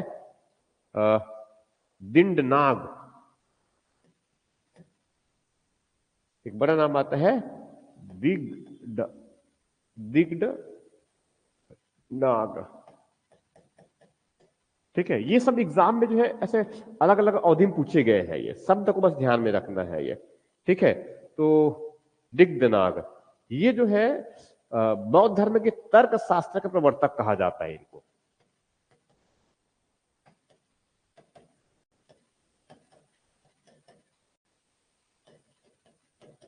तर्क शास्त्र के प्रवर्तक माने जाते हैं इनको। ठीक है, तर्क शास्त्र के प्रवर्तक माने जाते हैं ये।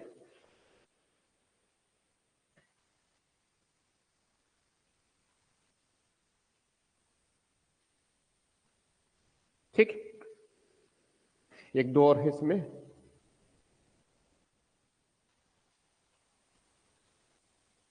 ठीक है, एक धर्म कीर्ति।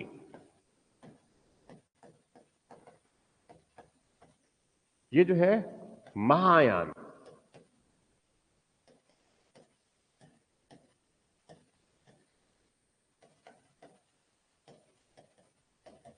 संप्रदाय के मूल विचार,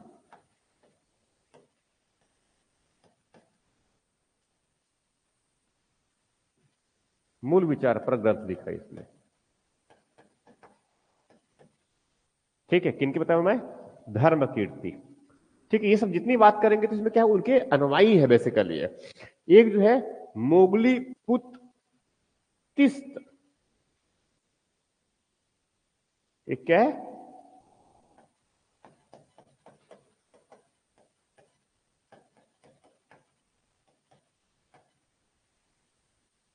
मोगली पुत ऐसा नहीं लिखा जाए, तिस्त तिस्त। ठीक है, ये जो है अशोक कालीन, ये बौद्ध अनुयायी था।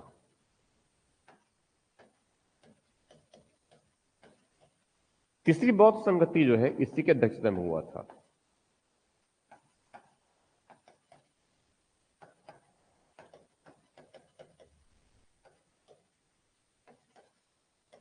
ये उनके अध्यक्ष थे। ठीक है, इनकी बात कर रहा हूं। तीसरा जो बौद्ध संगति था उनका ये अध्यक्षता किया था इन्होंने ये। ठीक है, और एक नाम जो है वसुमित्र। एक नाम क्या है? वसुमित्र। एक नाम वसु लिखता हूं मैं।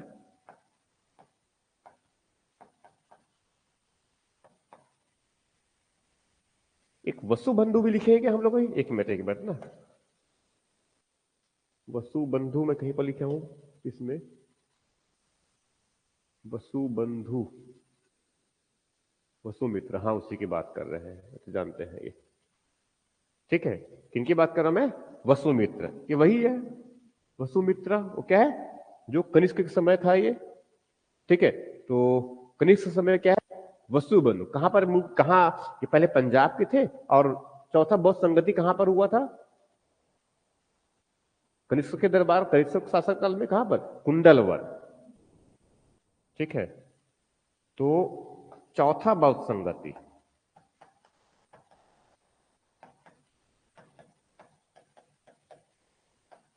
ठीक है, की अध्यक्षता किया था।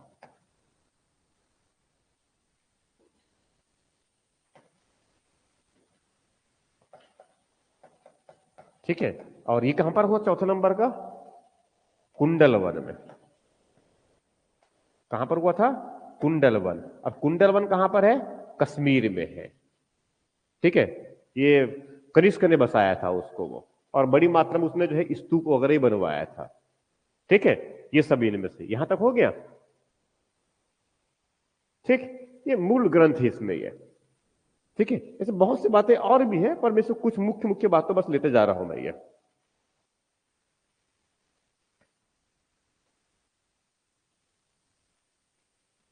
ठीक है, तो कितने बौद्ध संगति बता दिया मैंने? करते करते कितना हो गया? 4 बौद्ध संगति हो गया। सबसे पहले कौन वाला है? अजात शत्रु वाला है, राजगीर में हुआ था। बाद में फिर सेकंड नंबर में कौन करवाया था? वो कालाशोक करवाया था ये। उसके बाद फिर सम्राट अशोक के समय हुआ है, सम्राट अशोक के समय हुआ, और उसके बाद फिर जो है कौन है ये? कनिष्क के समय। 4। ठीक है, वो 7वीं सदी के आसपास में जो है एक और धर्म सभा का आयोजन किया गया था। मन को बौद्ध संगति नहीं कहते हैं, मुख्य रूप से क्या है वो? एक धर्म सभा था उनका। किसके द्वारा? हर्ष के द्वारा। इनके द्वारा हर्ष, हर्ष मतलब क्या है? हर्षवर्धन, उनके द्वारा किया गया था। ठीक है। हम्म, तो ये क्या बताया मैंने? इनकी ग्रंथ। अब इसमें थोड़ी सी जो है 2-3 और जो पुरातात्विक है उनको प्रमुख ले रहा हूं मैं ये, जहां से जानकारी मिलता है हमें इनके पुरातात्विक साक्ष्य। तो उसमें सबसे महत्वपूर्ण जो मिलेगा वो, सबसे महत्वपूर्ण मिलेगा हमें जो है पुरातन अवशेष के रूप में बौद्ध धर्म से संबंधित, वो क्या मिलेगा हमें? स्तूप। क्या मिलेगा? स्तूप। स्तूप ये बेसिकली जो है क्या है? भगवान बुद्ध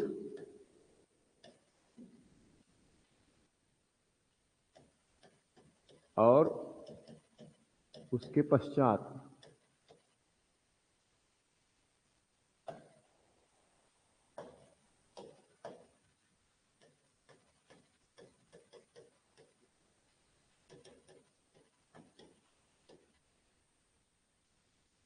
प्रमुख बौद्ध भिक्षु कह देता हूं तो मैं।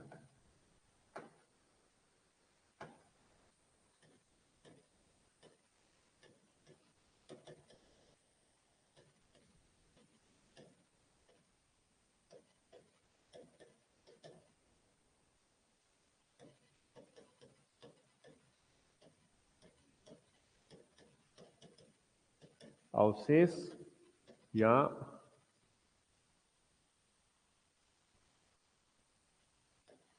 उनके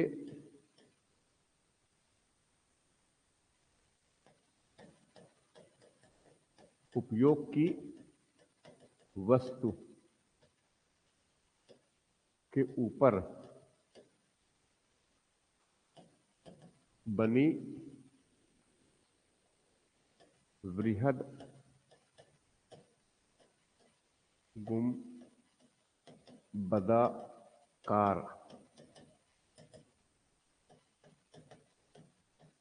संरचना क्या कहलाता है? ये स्तूप है ये।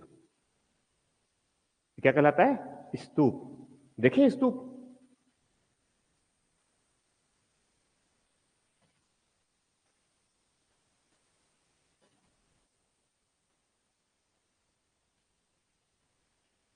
यहां बड़ा सा घंटी बंधा होता है ऐसे।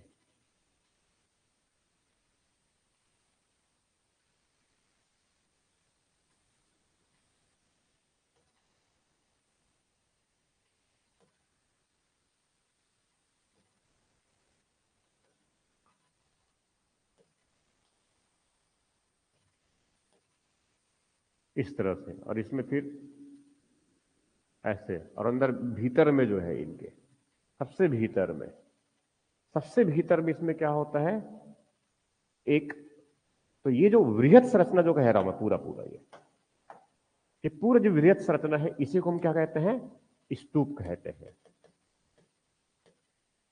ठीक है, और इसके भीतर जो है ये, जहां पर या तो जो है अंदर भीतर इसके ये, या तो जो है भगवान बुद्ध या उसके जो कोई अनुयायी होंगे प्रमुख, उनके जो है शरीर का अवशेष रखा होता है, या फिर उनके जो है जैसे कि भिक्षु पात्र भी अगर रख दिया गया तो वो एक उसको भगवान उसका प्रतीक माना जाता है ये। ठीक है, और उसके ऊपर फिर एक वृहत संरचना बना देते हैं, उनके ऊपर क्या है, वृहद संरचना बना देते। तो वृहद संरचना ही क्या बोलते हैं, स्तूप, गुंबदाकार स्तूप। देखे आप लोगों ने कभी, नहीं देखे हैं? देखे होंगे, ध्यान में नहीं है आप लोगों को वो। ठीक है, तो उसके जो अंदर जो है, जहां पर है तो भगवान बुद्ध के कोई उनके अवशेष को रख देंगे सुरक्षित। ठीक है, तो वो उनका जो है सबसे मुख्य स्थल, सबसे मुख्य उनके उपासना स्थल, उसे कहते हैं चैत्य। ठीक है, ये मुख्य उपासना स्थल है, ये मुख्य पूजा स्थल। जैसे कि मतलब मुख्य मूर्ति कहां रखा जाता है, ये वैसी मान के चलो वो। तो पहले भगवान बुद्ध के अवशेष चैत्य में रखे करते थे। पहले जो है भगवान बुद्ध और उसके अनुयायियों के अवशेष, उनके शरीर के अवशेष या कोई प्रतीक होते थे। ठीक है, तो उसकी उपासना करते थे प्रतीकात्मक रूप से। जैसे मूर्ति पूजा क्या है, बेसिकली ये प्रतीकात्मक पूजा है ना।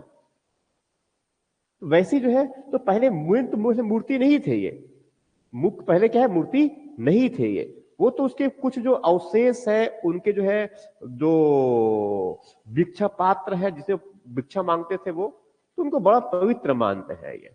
कौशल जो कनिष्क जो है उनको पुरुषपुर ले गया था।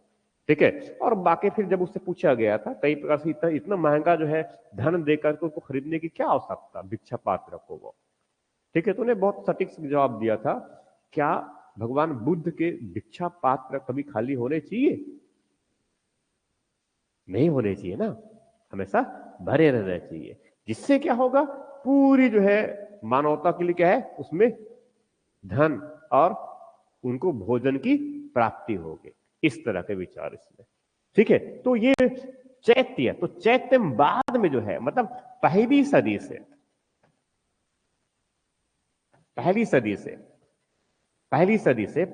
से जो है कनिष्क के द्वारा ही,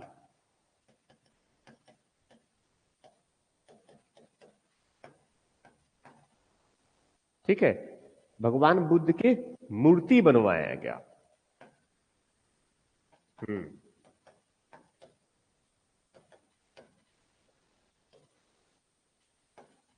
भगवान बुद्ध की मूर्ति का निर्माण किया गया।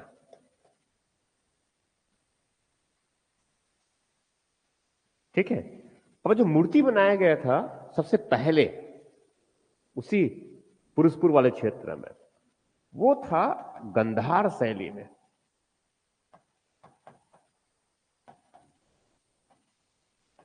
कौन शैली में?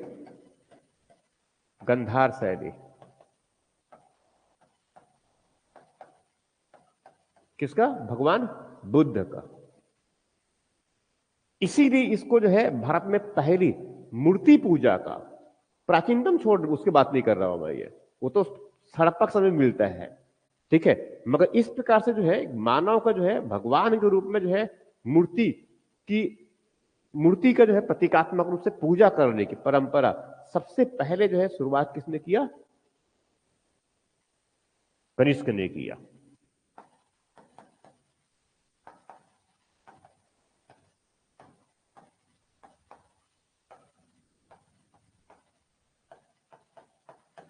एक्चुअल में अभी तक देखा जाए तो उसमें जो है, जो जो वैदिक वाले हैं, वो लोग भी कोई ऐसे मूर्ति की स्थापना नहीं करते हैं बड़े बड़े।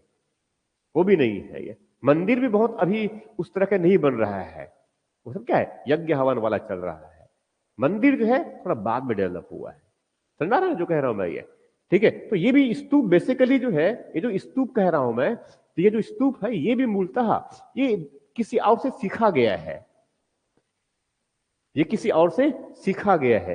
किससे सीखा इन लोगों ने कि इस प्रकार से संरचना बननी चाहिए? ये जो है जनजाति जो है, ठीक है, ये जो जनजातीय लोग है ना, ये तो जनजातीय लोग जो है, जब कोई व्यक्ति, उनके बड़े महत्वपूर्ण व्यक्ति की जब मृत्यु हो जाता है, तब महापाषाण भी जानते हैं ऑलरेडी, ये बड़ी बृहत संरचना बना देते हैं, बाद में उसको फिर और अलग अलग तरीके से उसमें बनाया गया। ठीक है, तो उनके शरीर को रखने के लिए और ढकने के लिए, और वहां पर जीवन है उसके रखने, बनाए रखने के लिए। तो ये स्तूप की जो संरचना है मूलतः जो है किससे,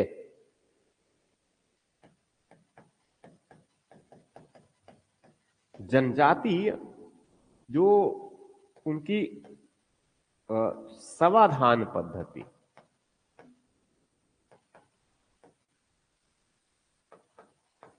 से प्रेरित ऐसा माना जाता है। नहीं, ये उसको ऐसा हो गया, एक्चुअली में ऐसा नहीं है, ये सीधा क्या है, इधर ऊपर गया है। ठीक है, उसमें एक मैंने सेगमेंट क्या लिया, चैत्र में। जितने भी यूज कर रहा हूं ये पूरे एग्जाम में, ये यूपीएससी में पिछले लास्ट ईयर का क्वेश्चन है, ये यूपीएससी में पूछा गया है ये स्तूप के बारे में, और इसमें ये बात सोर्स से लिया गया है। ठीक है, तो कैसे मूर्ति बताया, गंधार शैली। और गंधार शैली के बारे में मैंने कल या परसों डिस्कस किया था, 2 दिन पहले, कि एक हेलेनिस्टिक शैली हुआ करता था, यूनान। ठीक है, तो उससे क्या है, उत्तर पश्चिमी क्षेत्र में कौन सा, गंधार शैली का। तो गंधार शैली एक मूर्ति निर्माण की शैली है। एक और समकालीन शैली जो है, एक समकालीन जो है मथुरा शैली।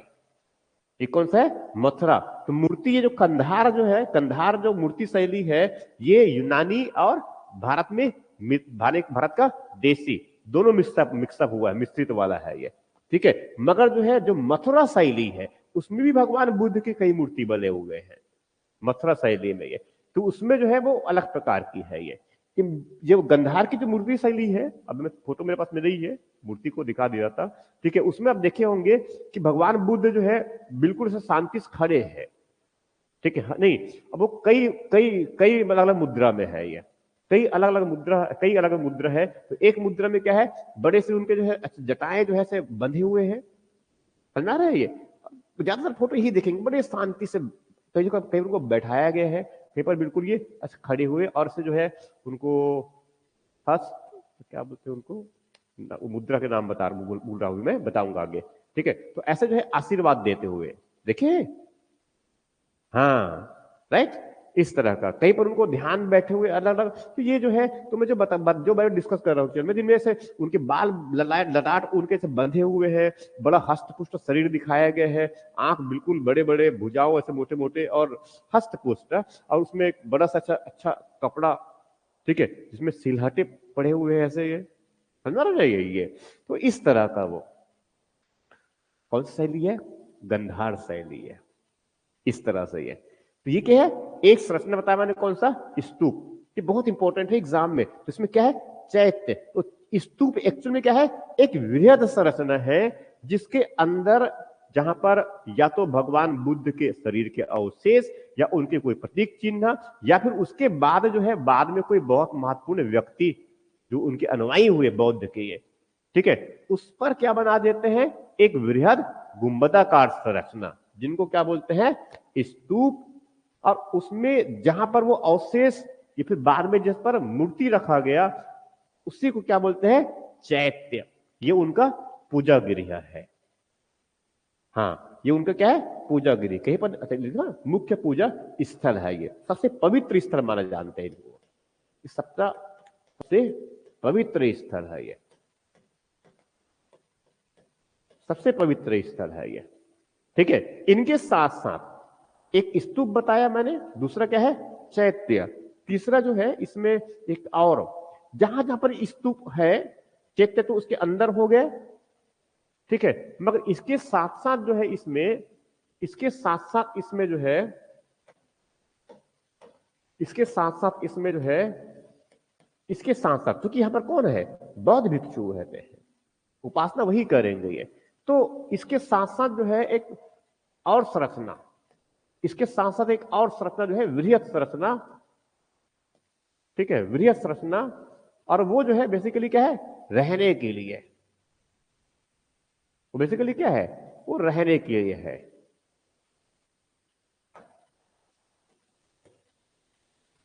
वो बेसिकली क्या है, वो रहने के लिए है। ठीक है, तो बस समझने के लिए कह रहा हूं मैं। ठीक है, तो इसे कहा गया विहार।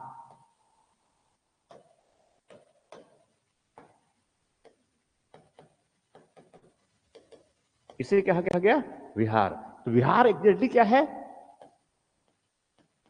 जहां बौद्ध भिक्षु रहते थे। ऐसा जानकारी मिलती है कि पहले इस विहार में जो है केवल पुरुष ही उसमें रहा करते थे। ठीक है, भगवान बुद्ध के समय तक। मगर भगवान बुद्ध के सबसे निजी शिष्य कहा जाए, उनके देखरेख करने वाला प्रिय शिष्य माना जाता है आनंद। हाँ, आनंद।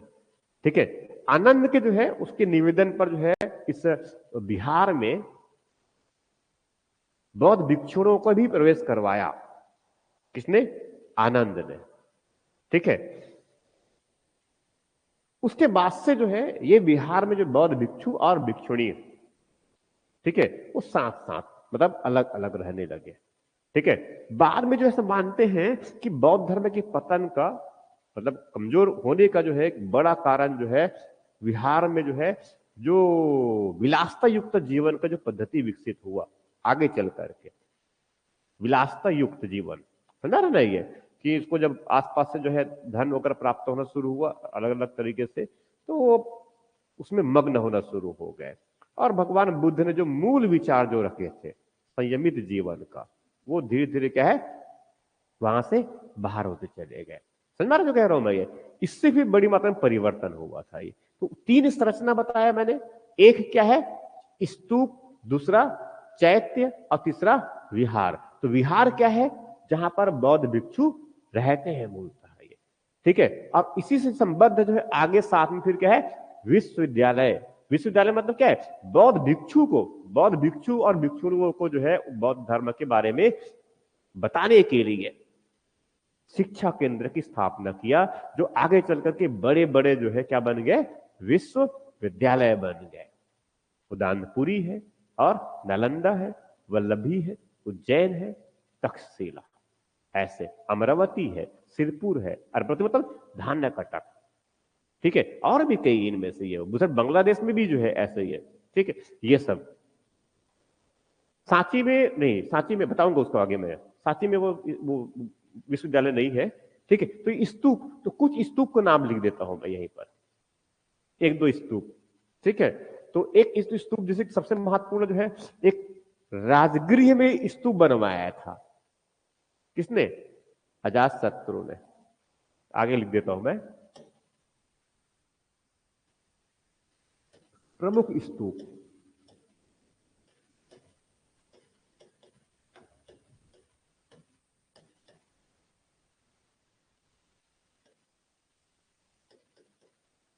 नहीं नहीं,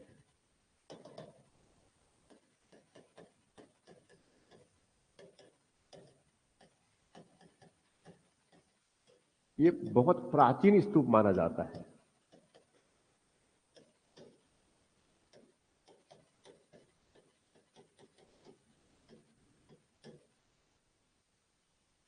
किनके समय का है ये, आजाद नहीं है,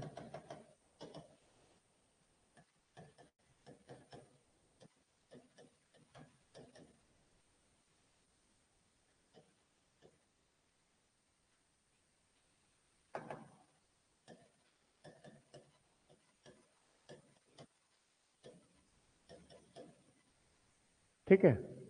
और उसके बाद जो बहुत महत्वपूर्ण है, उसमें एक जो है सांची के स्तूप। सांची कहां पर है?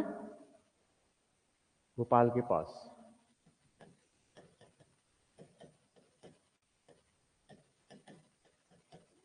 भोपाल के पास नहीं लिखा जाए, ठीक है।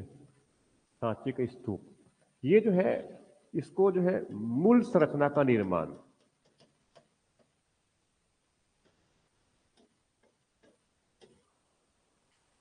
मूल संरचना का निर्माण जो है सम्राट अशोक ने किया, करवाया था। और बाद में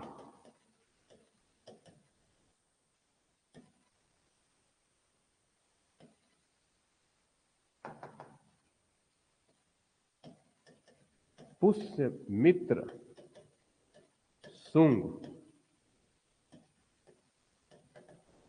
ने उनकी जो बाहरी जी क्षेत्र था उनको घेरवा दिया, मतलब सुरक्षित बनाने के लिए उसकी मरम्मत भी करवाया था।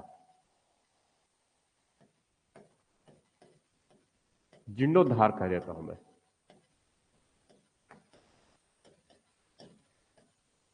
जीर्णोद्धार पुष्यमित्र शुंग ने। और शुंग मतलब कौन? शुंग वंश, जो किसके बाद है? मौर्य के बाद, ठीक है। एक सांची के स्तूप बहुत महत्वपूर्ण, सबसे प्राचीन स्तूप माना जाता है इनको, प्राचीन स्तूप में से एक है ये, ठीक है। ये बहुत महत्वपूर्ण स्थल है ये। दूसरा और कई है। फिर भरहूत जगह का नाम है, एमपी में ही। हाँ, ये भी एमपी में, रांची। भरहूत, ये भी सम्राट अशोक के समय बनाया हुआ है।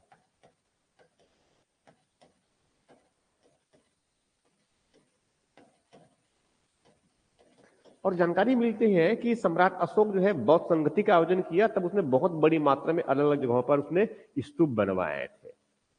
7वीं सदी में जब हेनसांग आया था भारत, छत्तीसगढ़ पर ही आया था, छत्तीसगढ़ भी आया था। सिरपुर में बताते हैं कि सिरपुर के जो तत्कालीन शासक है 7वीं सदी में, ठीक है, उस समय जो है सिरपुर में दक्षिण कोस्तर वाले क्षेत्र में जो राजा क्षत्रिय है, बड़े धर्मात्मा है, बौद्ध धर्म पर बहुत अच्छी उनकी आस्था है, ठीक है। और बौद्ध भिक्षुओं को रहने के लिए उसने बड़ा अच्छा व्यवस्था कर रखा है। सम्राट अशोक ने जो है इस सिरपुर में जो है एक वृहद स्तूप का निर्माण करवाया है।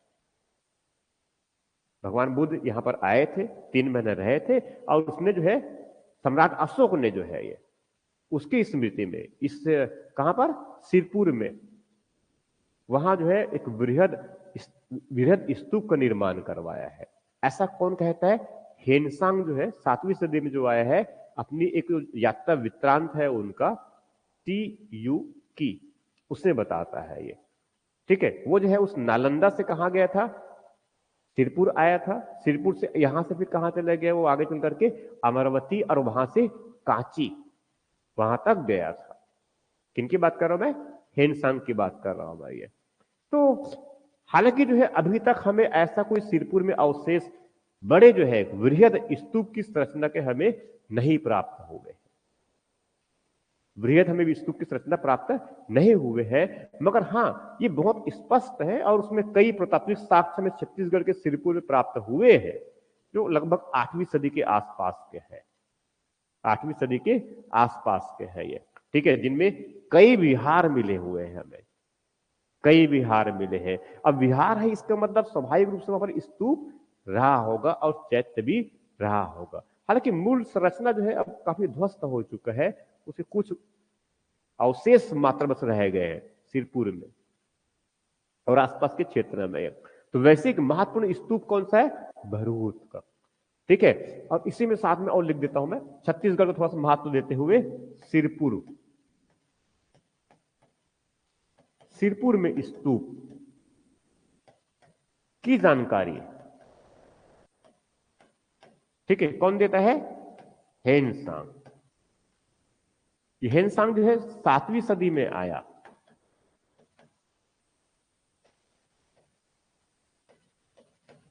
एक चीनी यात्री है, एक चीनी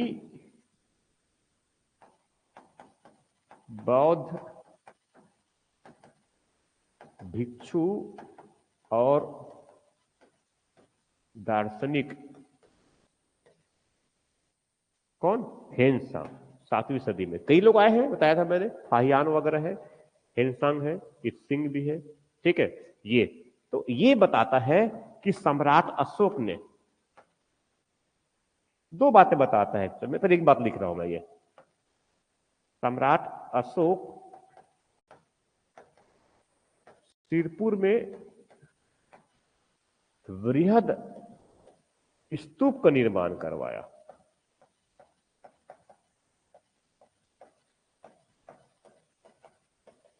ये जानकारी ऐसा मतलब बताता है ये, हालांकि अभी हमें कोई अवशेष प्राप्त नहीं है, कोई अवशेष, ये अवशेष नहीं है, किंतु बाद के काल के अवशेष है।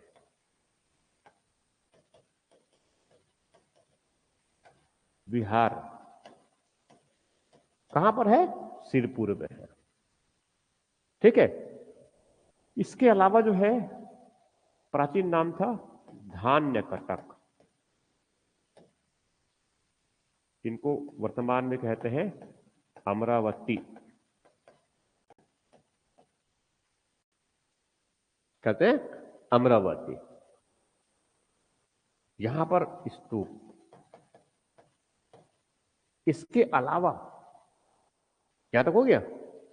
इसके अलावा मैं जितने भी टर्म्स यूज कर रहा हूं सब एग्जाम में आया हुआ है। ये धान्यकटक लास्ट तक यूपीएससी में आया था, अभी लास्ट ईयर में ही। धान्यकटक किसका नाम है? तो क्या है? अमरावती, ठीक है। अमरावती में जो है स्तूप तो है ही, बौद्ध धर्म के बहुत महत्वपूर्ण केंद्र बने हैं आगे चल करके। ये अमरावती जो है प्राचीन राजधानी भी था ना, ये अमरावती जो है प्राचीन राजधानी था उस तरफ सातवाहनों का, इनका सातवाहनों का ये, ठीक है। और ये हो गया।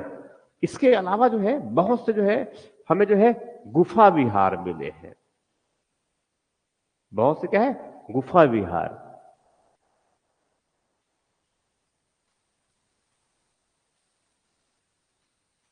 हो गया, ठीक। इसके बाद फिर जो है कुछ मैं बता देता हूं, और इसमें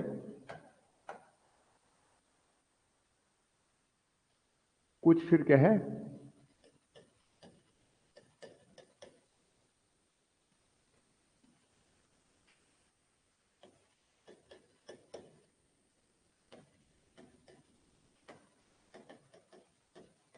ठीक। मैं कुछ उदाहरण, कुछ एग्जांपल बस दे रहा हूं मैं ना,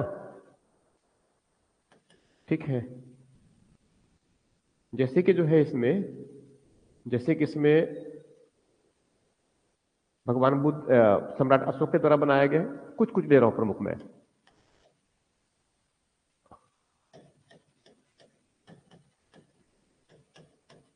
अजंता की गुफाओं में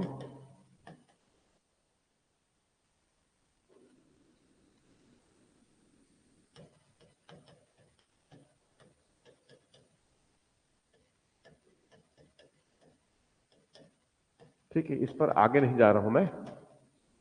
गुफा विहार में भी जो है क्या है, गुफाओं में, गुफा समझते हैं ना, ये पहाड़ियों को काटकर बड़ा बड़ा गुफा बनाया गया है, पहाड़ियों को काटकर जो है गुफा बनाया गया। अब उसके अंदर बरसात के समय बौद्ध भिक्षु वहां पर रहते हैं। तो भगवान बौद्ध भिक्षु वहां पर रहते हैं, तो स्वाभाविक क्या रहेगा उसके साथ में, उनके साथ में क्या रहेगा? उनके पूजा स्थल, तो स्वाभाविक है ना, ये पूजा स्थल क्या है उसमें स्वाभाविक रूप से होना है ये। तो ये सब ऐसे हुआ करते थे। तो मैंने क्या क्या बता दिया ओवरऑल में, पूरे एक साथ में रिविजन ले रहा हूं।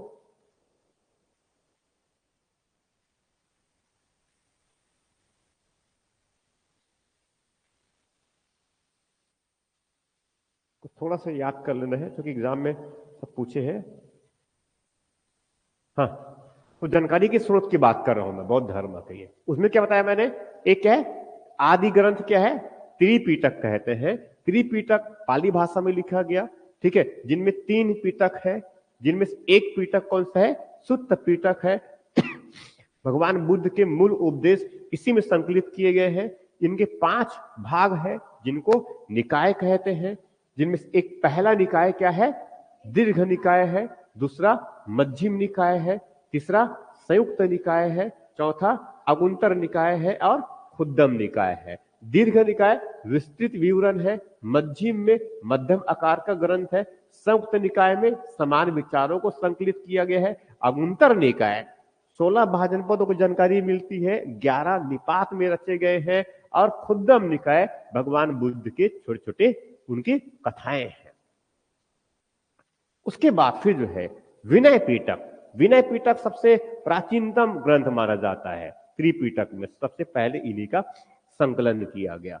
ठीक है, भगवान बुद्ध के जो अनुयायी बौद्ध भिक्षु और भिक्षुणी जो है, उनके आचरण के नियम किस प्रकार हो, उनके जो है आचार व्यवहार किस प्रकार का हो, वो बौद्ध विहार में जब रहे तो उनके जीवन की पद्धति किस प्रकार का हो, वो संयमित जीवन किस प्रकार से जिए, जीवन में अनुशासन किस प्रकार से लाया जाए। ठीक है, इसीलिए जो है दैनिक आचरण के कुछ बुनियादी नियम, आचार विचार और विधि निषेध संबंधी जो बातें हैं, किसमें, विनय पिटक में।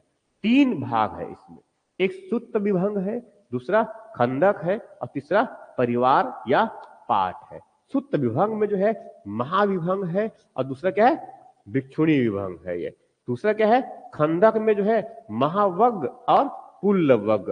ठीक, इस तरह से ये उसके बाद फिर जो है ये अभिधम्म पिटक। ये भगवान बुद्ध के जो है दार्शनिक विचार है। अभिधम्म का अर्थ होता है उच्चतर और धम्म का अर्थ होता है धर्म का उच्चतम स्तर। विचार भगवान बुद्ध के बौद्ध धर्म के उच्चतम दार्शनिक विचार का विवरण किसमें, अभिधम्म पिटक में। ठीक है, ये 7 भाग में है। नंबर 1 क्या है, धम्म संगनी है। नंबर 2 क्या है, विभंग है। नंबर 3 क्या है, कथा वस्तु है। फिर धातु कथा है, पुग्गल है, यमक और पठान। ये जो है क्या है, अभिधम्म पिटक के है। ये भी क्या है, अभिधम्म पिटक। फिर जो है मैंने जातक ग्रंथ की बात किया था। जातक ग्रंथ मतलब क्या हुआ, भगवान बुद्ध के पुनर्जन्म की उनकी कथाओं का संकलन किसमें है, जातक कथाओं में है। जातक कथाओं में जो है भगवान बुद्ध के पुनर्जन्म की जो है विवरण मिलता है। ये इससे जो है इस धर्म की जो है प्राचीनता सिद्ध होती है। ये इस धर्म की प्राचीनता सिद्ध होती है, जिनका संकलन जो है एक सिंहली बौद्ध भिक्षु हुआ करते थे, उनके द्वारा किया गया था। उसके बाद फिर मैंने एक बहुत महत्वपूर्ण और ग्रंथ जो पहला महाकाव्य माना जाता है बौद्ध धर्म का, वह है बुद्ध चरित। बुद्ध चरित जिनका जो है रचना इसने किया अश्वघोष। अश्वघोष के बारे में बताया था मैंने। ये जो है बहुत महत्वपूर्ण जो है बौद्ध भिक्षु है, ये बुद्ध के अनुयायी है। ये ठीक है, जो कनिष्क के दरबार में रहता है। ये क्या है, कनिष्क के दरबार में रहते हैं। पूर्व में सन्यासी थे, क्योंकि उन्होंने अपने उपदेश से जो है घोड़े को भी जो है उसने धर्म का पाठ पढ़ा दिया। इसीलिए कौटिल्य जो है उनको कहा अश्व जिनकी बातें भी समझते हैं, उनके जो है जो विचार है, उनके जो भाव है, घोषणा है, उनको समझते हैं।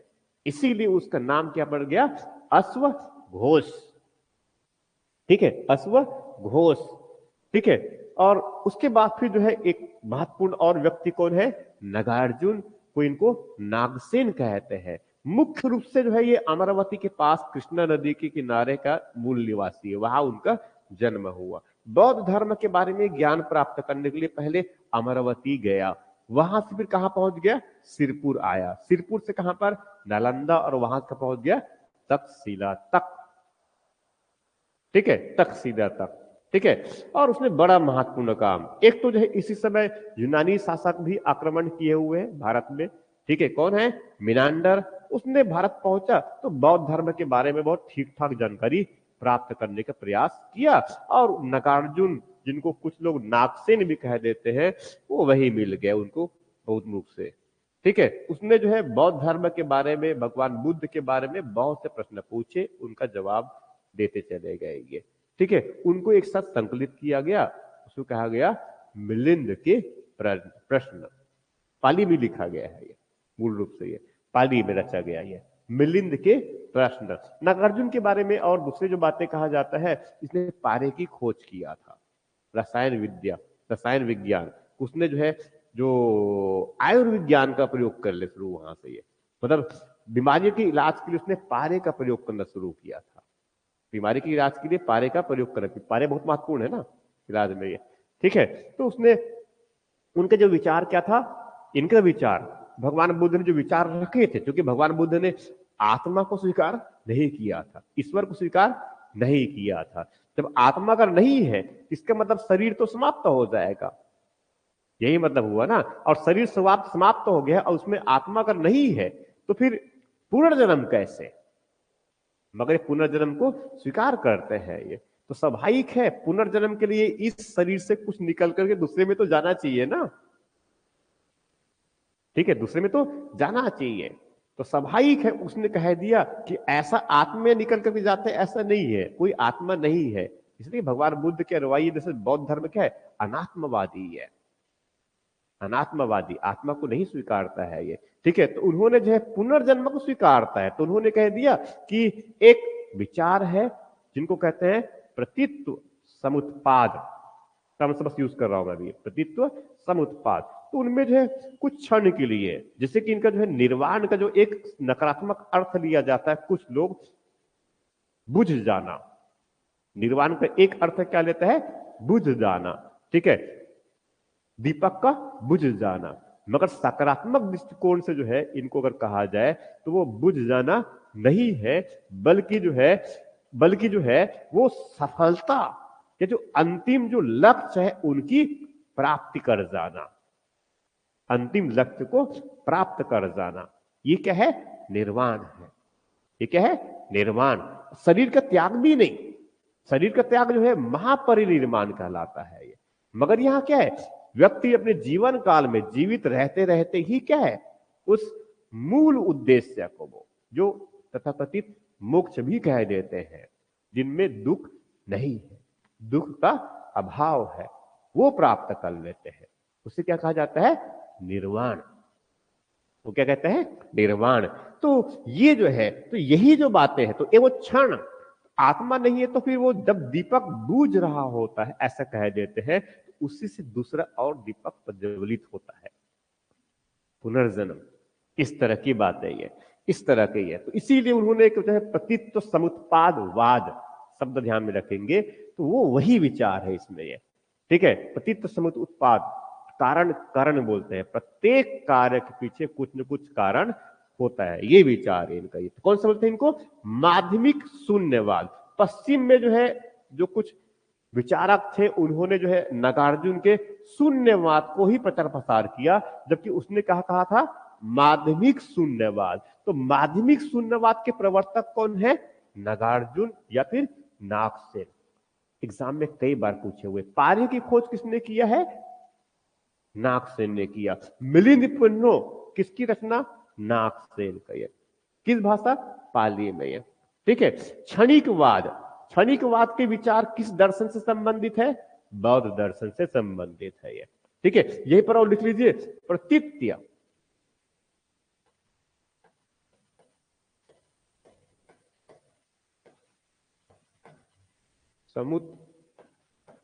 समुत्पादवाद।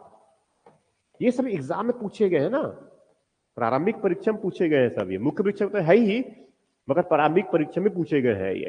क्षणिकवाद पूछा गया है, प्रतित्व समुत्पादवाद पूछा गया है, माध्यमिक शून्यवाद पूछा गया है, ठीक है। ये बुद्ध चरित्र की रचना किसने किया, ये पूछा गया है। जातक कथाओं में क्या है, ये पूछा है। मिलिंद पन्न, ये सब एग्जाम में आए हुए हैं। पारे की खोज किसने किया, ये पूछा गया है, ठीक है। अश्वघोष, ये जो है इसके बारे में पूछा गया है, ठीक है। बुद्ध चरित्र प्रथम मार्ग का क्या है, ये भी पूछा गया है, ठीक। ये सब बातें इनमें से, आगे बढ़ जाऊं, ठीक है, बस थोड़ा सी है, ठीक है। उसके बाद फिर जो है क्या है, अभिधम्ब घोष, बहुत महत्वपूर्ण। ये जो है वसुमित्र कनिष्क दरबार में रहते हैं, ये चौथा बौद्ध संगति का अध्यक्षता किया हुआ है ये, ठीक है ये। और इसके साथ में दूसरा कौन है, असंग, के दोनों भाई है, वसुमित्र और कौन है, असंग, पंजाब के बौद्ध भिक्षु है। फिर उसके बाद एक कौन सा है, बुद्ध घोष, ये कौन है, बुद्ध घोष। ये जो है हीनयान संप्रदाय, बौद्ध धर्म में जो है अलग अलग अनुयायी अलग अलग अवसरों में, मतलब उसके अलग अलग स्वरूप आए कुछ परिवर्तनों के साथ में। ये तो कुछ परिवर्तनों के साथ स्वरूप जो है आए इसमें, तो उसमें मैंने बताया था बौद्ध धर्म जो है पहले में तो त्रिपिटक वाला में 2 पिटक रचना हुआ, सेकंड में जो है 2 भागों में बढ़ गया था वो वैचारिक स्तर पर। ये मतलब उसके कुछ विरोध थे ऐसा नहीं है, वैचारिक बदलाव आया थोड़ा सा, तो उसमें थोड़ा सा बदलाव आया। इसको बोलते हैं स्थाविर और महासांधिक, बताया था मैंने ये, ठीक है, स्थाविर और महासांधिक। उसके बाद फिर आगे चल करके जो है छोटा वाला गाड़ी और बड़ा वाला गाड़ी, हीनयान और महायान, ये भी आया। बाद में एक और निकाला, बाद में एक और विचार आया जिनको कहा गया वज्रयान, जिनको कहा गया वज्रयान। डॉक्टर अंबेडकर उसमें एक और नई बातें जोड़ दिया, उनको बोलते हैं नव बुद्ध। क्या बोलते हैं? नव बुद्ध, ठीक है। नवयान क्या है? नवयान, हीनयान, महायान, वज्रयान और नवयान। तो नवयान के प्रवर्तक डॉक्टर अंबेडकर को माने जाते हैं। प्रश्न यहां तक पूछा गया है, ठीक है। और छुपा हुई बुद्ध, छुपा हुआ बुद्ध, छुपा बुद्ध मतलब क्या है? बुद्ध के बारे में, बुद्ध के बौद्ध धर्म के बारे में बात नहीं करता है, मगर पीछे पीछे से ऐसा प्रतीत होता है, पीछे से प्रतीत होता है, उनकी बातों को अगर सुने समझे तो बुद्ध की बात कर रहा है ऐसा प्रतीत होता है, छुपी तरीके से, ठीक है। इसीलिए उनको जो है प्रच्छन्न बुद्ध भी कहते हैं उस आचार्य को, जिसका नाम जो है आचार्य शंकर है। ये जिनको क्या बोलते हैं? आचार्य शंकर को क्या बोलते हैं? प्रच्छन्न बुद्ध, छुपे हुए बुद्ध। इसमें एग्जाम पूछा कि पीएससी में आया, पीएससी में आया था ये, ठीक है, इस तरह से। तो ये सब जो है बहुत इंपॉर्टेंट है। इसमें कहता है मैंने बुद्ध घोष, तो बुद्ध घोष में क्या जानकारी मिलती है? हीनयान संप्रदाय के सबसे महत्वपूर्ण ग्रंथ माने जाते हैं, किसमें रचे गए हैं? पाली में ये, ठीक। फिर दिंडनाग, ये जो है बौद्ध धर्म के तर्क शास्त्र का जो है उसका प्रवर्तक माना जाता है। कौन? दिंडनाग। उसके बाद फिर जो है धर्म कीर्ति, ये महायान संप्रदाय है, महायान संप्रदाय के मूल विचार ग्रंथ है इसमें, ठीक है। इसमें धर्म कीर्ति। वैसी मोगली पुत्र, इस तीसरा जो बौद्ध संस्कृति हुआ था सम्राट अशोक के समय पाटलिपुत्र में, ठीक है, इसकी जो है संगति की अध्यक्षता किया था ये, ठीक। कौन? मोगली पुत्र इसमें वसुमित्र, बता चुका हमें, कनिष्क के दरबार में था पहली सदी में, ठीक है। इसने कुंडल वन में जो है अध्यक्षता भी किया था, कुंडल वन में अध्यक्षता भी किया था। अभिधम्म कोश इसी की रचना है, फिर बताऊंगा मैंने, ठीक। ये हो गया। उसके बाद फिर आगे ये फिर क्या है? पुरातात्विक साक्ष्य की बात किया मैंने ये, ठीक है, पुरातात्विक साक्ष्य। अब पुरातात्विक साक्ष्य मतलब उसमें 3 मुख्य संरचना, कम से कम पहले तो 3 मुख्य संरचना। 3 मुख्य संरचना में नंबर 1 क्या लिया मैंने? स्तूप। नंबर 1 क्या लिया? स्तूप। नंबर 2 क्या लिया? चैत्य। और नंबर 3 में क्या लिया है? विहार। नंबर 3 में क्या लिया है? विहार। तो स्तूप क्या होते हैं? ये जो है, जो भगवान बुद्ध या उनके कोई जो अनुयायी है, उनके शरीर के अवशेष या फिर उनके उपयोग की कोई वस्तुएं ही क्यों ना हो, प्रतीकात्मक रूप से उस पर उनको प्रतीकात्मक रूप से रख करके उसके ऊपर एक वृहद गुंबदाकार संरचना बना देते हैं, ऊपर में बड़ा सा घंटा बांध देते हैं, ठीक है। और जब उपासना करेंगे तो बसता रहेगा, ठीक है। इस तरह से संरचना है। तो इसी हम क्या कहते हैं? स्तूप। ये स्तूप जो है, कई स्तूप तो जो है गुफाओं में है, अजंता की गुफाओं में है इस तरफ, ठीक है। उधर लोमस ऋषि की गुफा अशोक ने भी कई बनाए हैं ये, ठीक है। ये सब क्या है? गुफाओं में है। इस तरफ अमरावती में भी, नासिक में कई सारे, कई बड़ी मात्रा में है इस क्षेत्र में ये, ठीक है। इस तरह से ये, तो ये सब है ये। तो इसमें क्या है? स्तूप एक वृहद संरचना है। स्तूप के अंदर जहां पर भगवान बुद्ध के शरीर के अवशेष या उनके किसी प्रतीक को रखा गया है, जिनकी पूजा किया जाता है, जिनकी आराधना किया जाता है, वो स्थल क्या कहलाता है? चैत्य। पहले वहां पर भगवान बुद्ध के मुख्य उस शरीर के उनके अवशेष या उनके प्रतीक को रख दिया जाता था, मगर पहली सदी से कनिष्क के समय चौथा बौद्ध संगति में यह निर्णय लिया गया कि भगवान बुद्ध की मूर्ति, भगवान बुद्ध के जो शरीर है, ठीक है, उनको एक आकार दिया जाए जिससे उनके अनुयायी प्रत्यक्ष रूप से भगवान बुद्ध को महसूस कर सके। ठीक है, इसीलिए जो है मूर्ति की जो अवधारणा जो है शुरुआत हो गई, किसमें? बौद्ध धर्म में। प्रथम मूर्ति पूजा भगवान बुद्ध को माना जाता है ये। ठीक है, उसके बाद फिर कई मूर्तियां भगवान बुद्ध के अलग अलग मुद्रा में मूर्ति बनने शुरू हो गए। भगवान बुद्ध के अलग अलग मुद्रा में, अलग अलग मुद्रा, मुद्रा समझते हैं, अलग अलग मुद्राओं में, मतलब बैठे हुए, कभी खड़े हुए, कभी जो है लेटे हुए, लेटे मतलब सोए हुए, महापरिनिर्माण का अलग, महापरिनिर्माण का, महापरिनिर्माण का मतलब क्या हुआ? अंतिम जब उनके शरीर को त्याग कर रहे हैं उस समय भगवान बुद्ध लेटे हुए हैं। ठीक है, एक उसमें जो है भूमि स्पर्श मुद्रा कहते हैं। आईएएस में क्वेश्चन पूछा गया है, भूमि स्पर्श मुद्रा। जब काम भगवान बुद्ध पर अपना प्रहार किया, भगवान बुद्ध पर काम ने, काम समझते हैं, काम क्रोध मोह माया वाला, तो काम मतलब वो था ना, काम, काम, कामदेव, ठीक है, मोह माया ये वाला जो बातें हैं जितनी भी, तो वो भगवान बुद्ध, वो तो सन्यासी है, घोर सन्यासी है ना।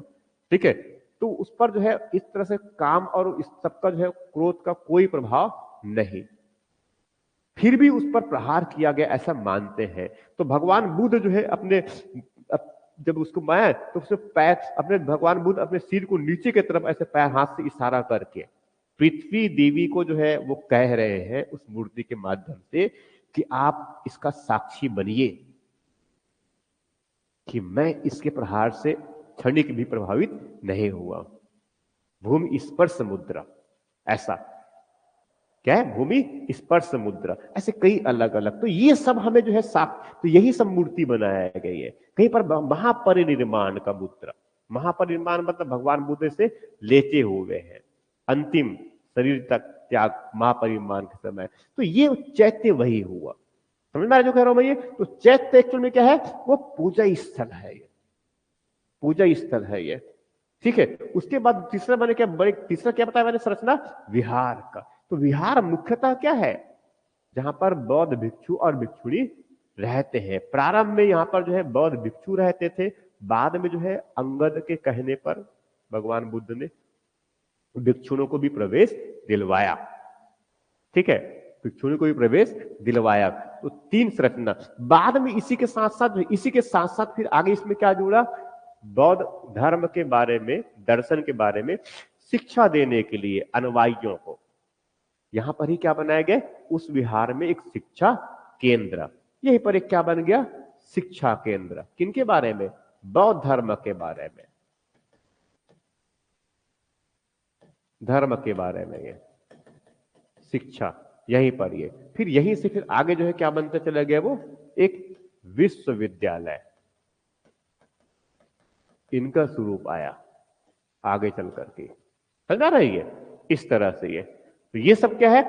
किसको बताया मैंने? यहां तक पहुंच गया स्तूप और चैत्य और विहार, और यही आगे डेवलप हुआ विश्वविद्यालय, बहुत महत्वपूर्ण। तक्षशिला और आगे इधर नालंदा, उदानपुरी, वल्लभी, उज्जैन, सिरपुर, अमरावती, कांची।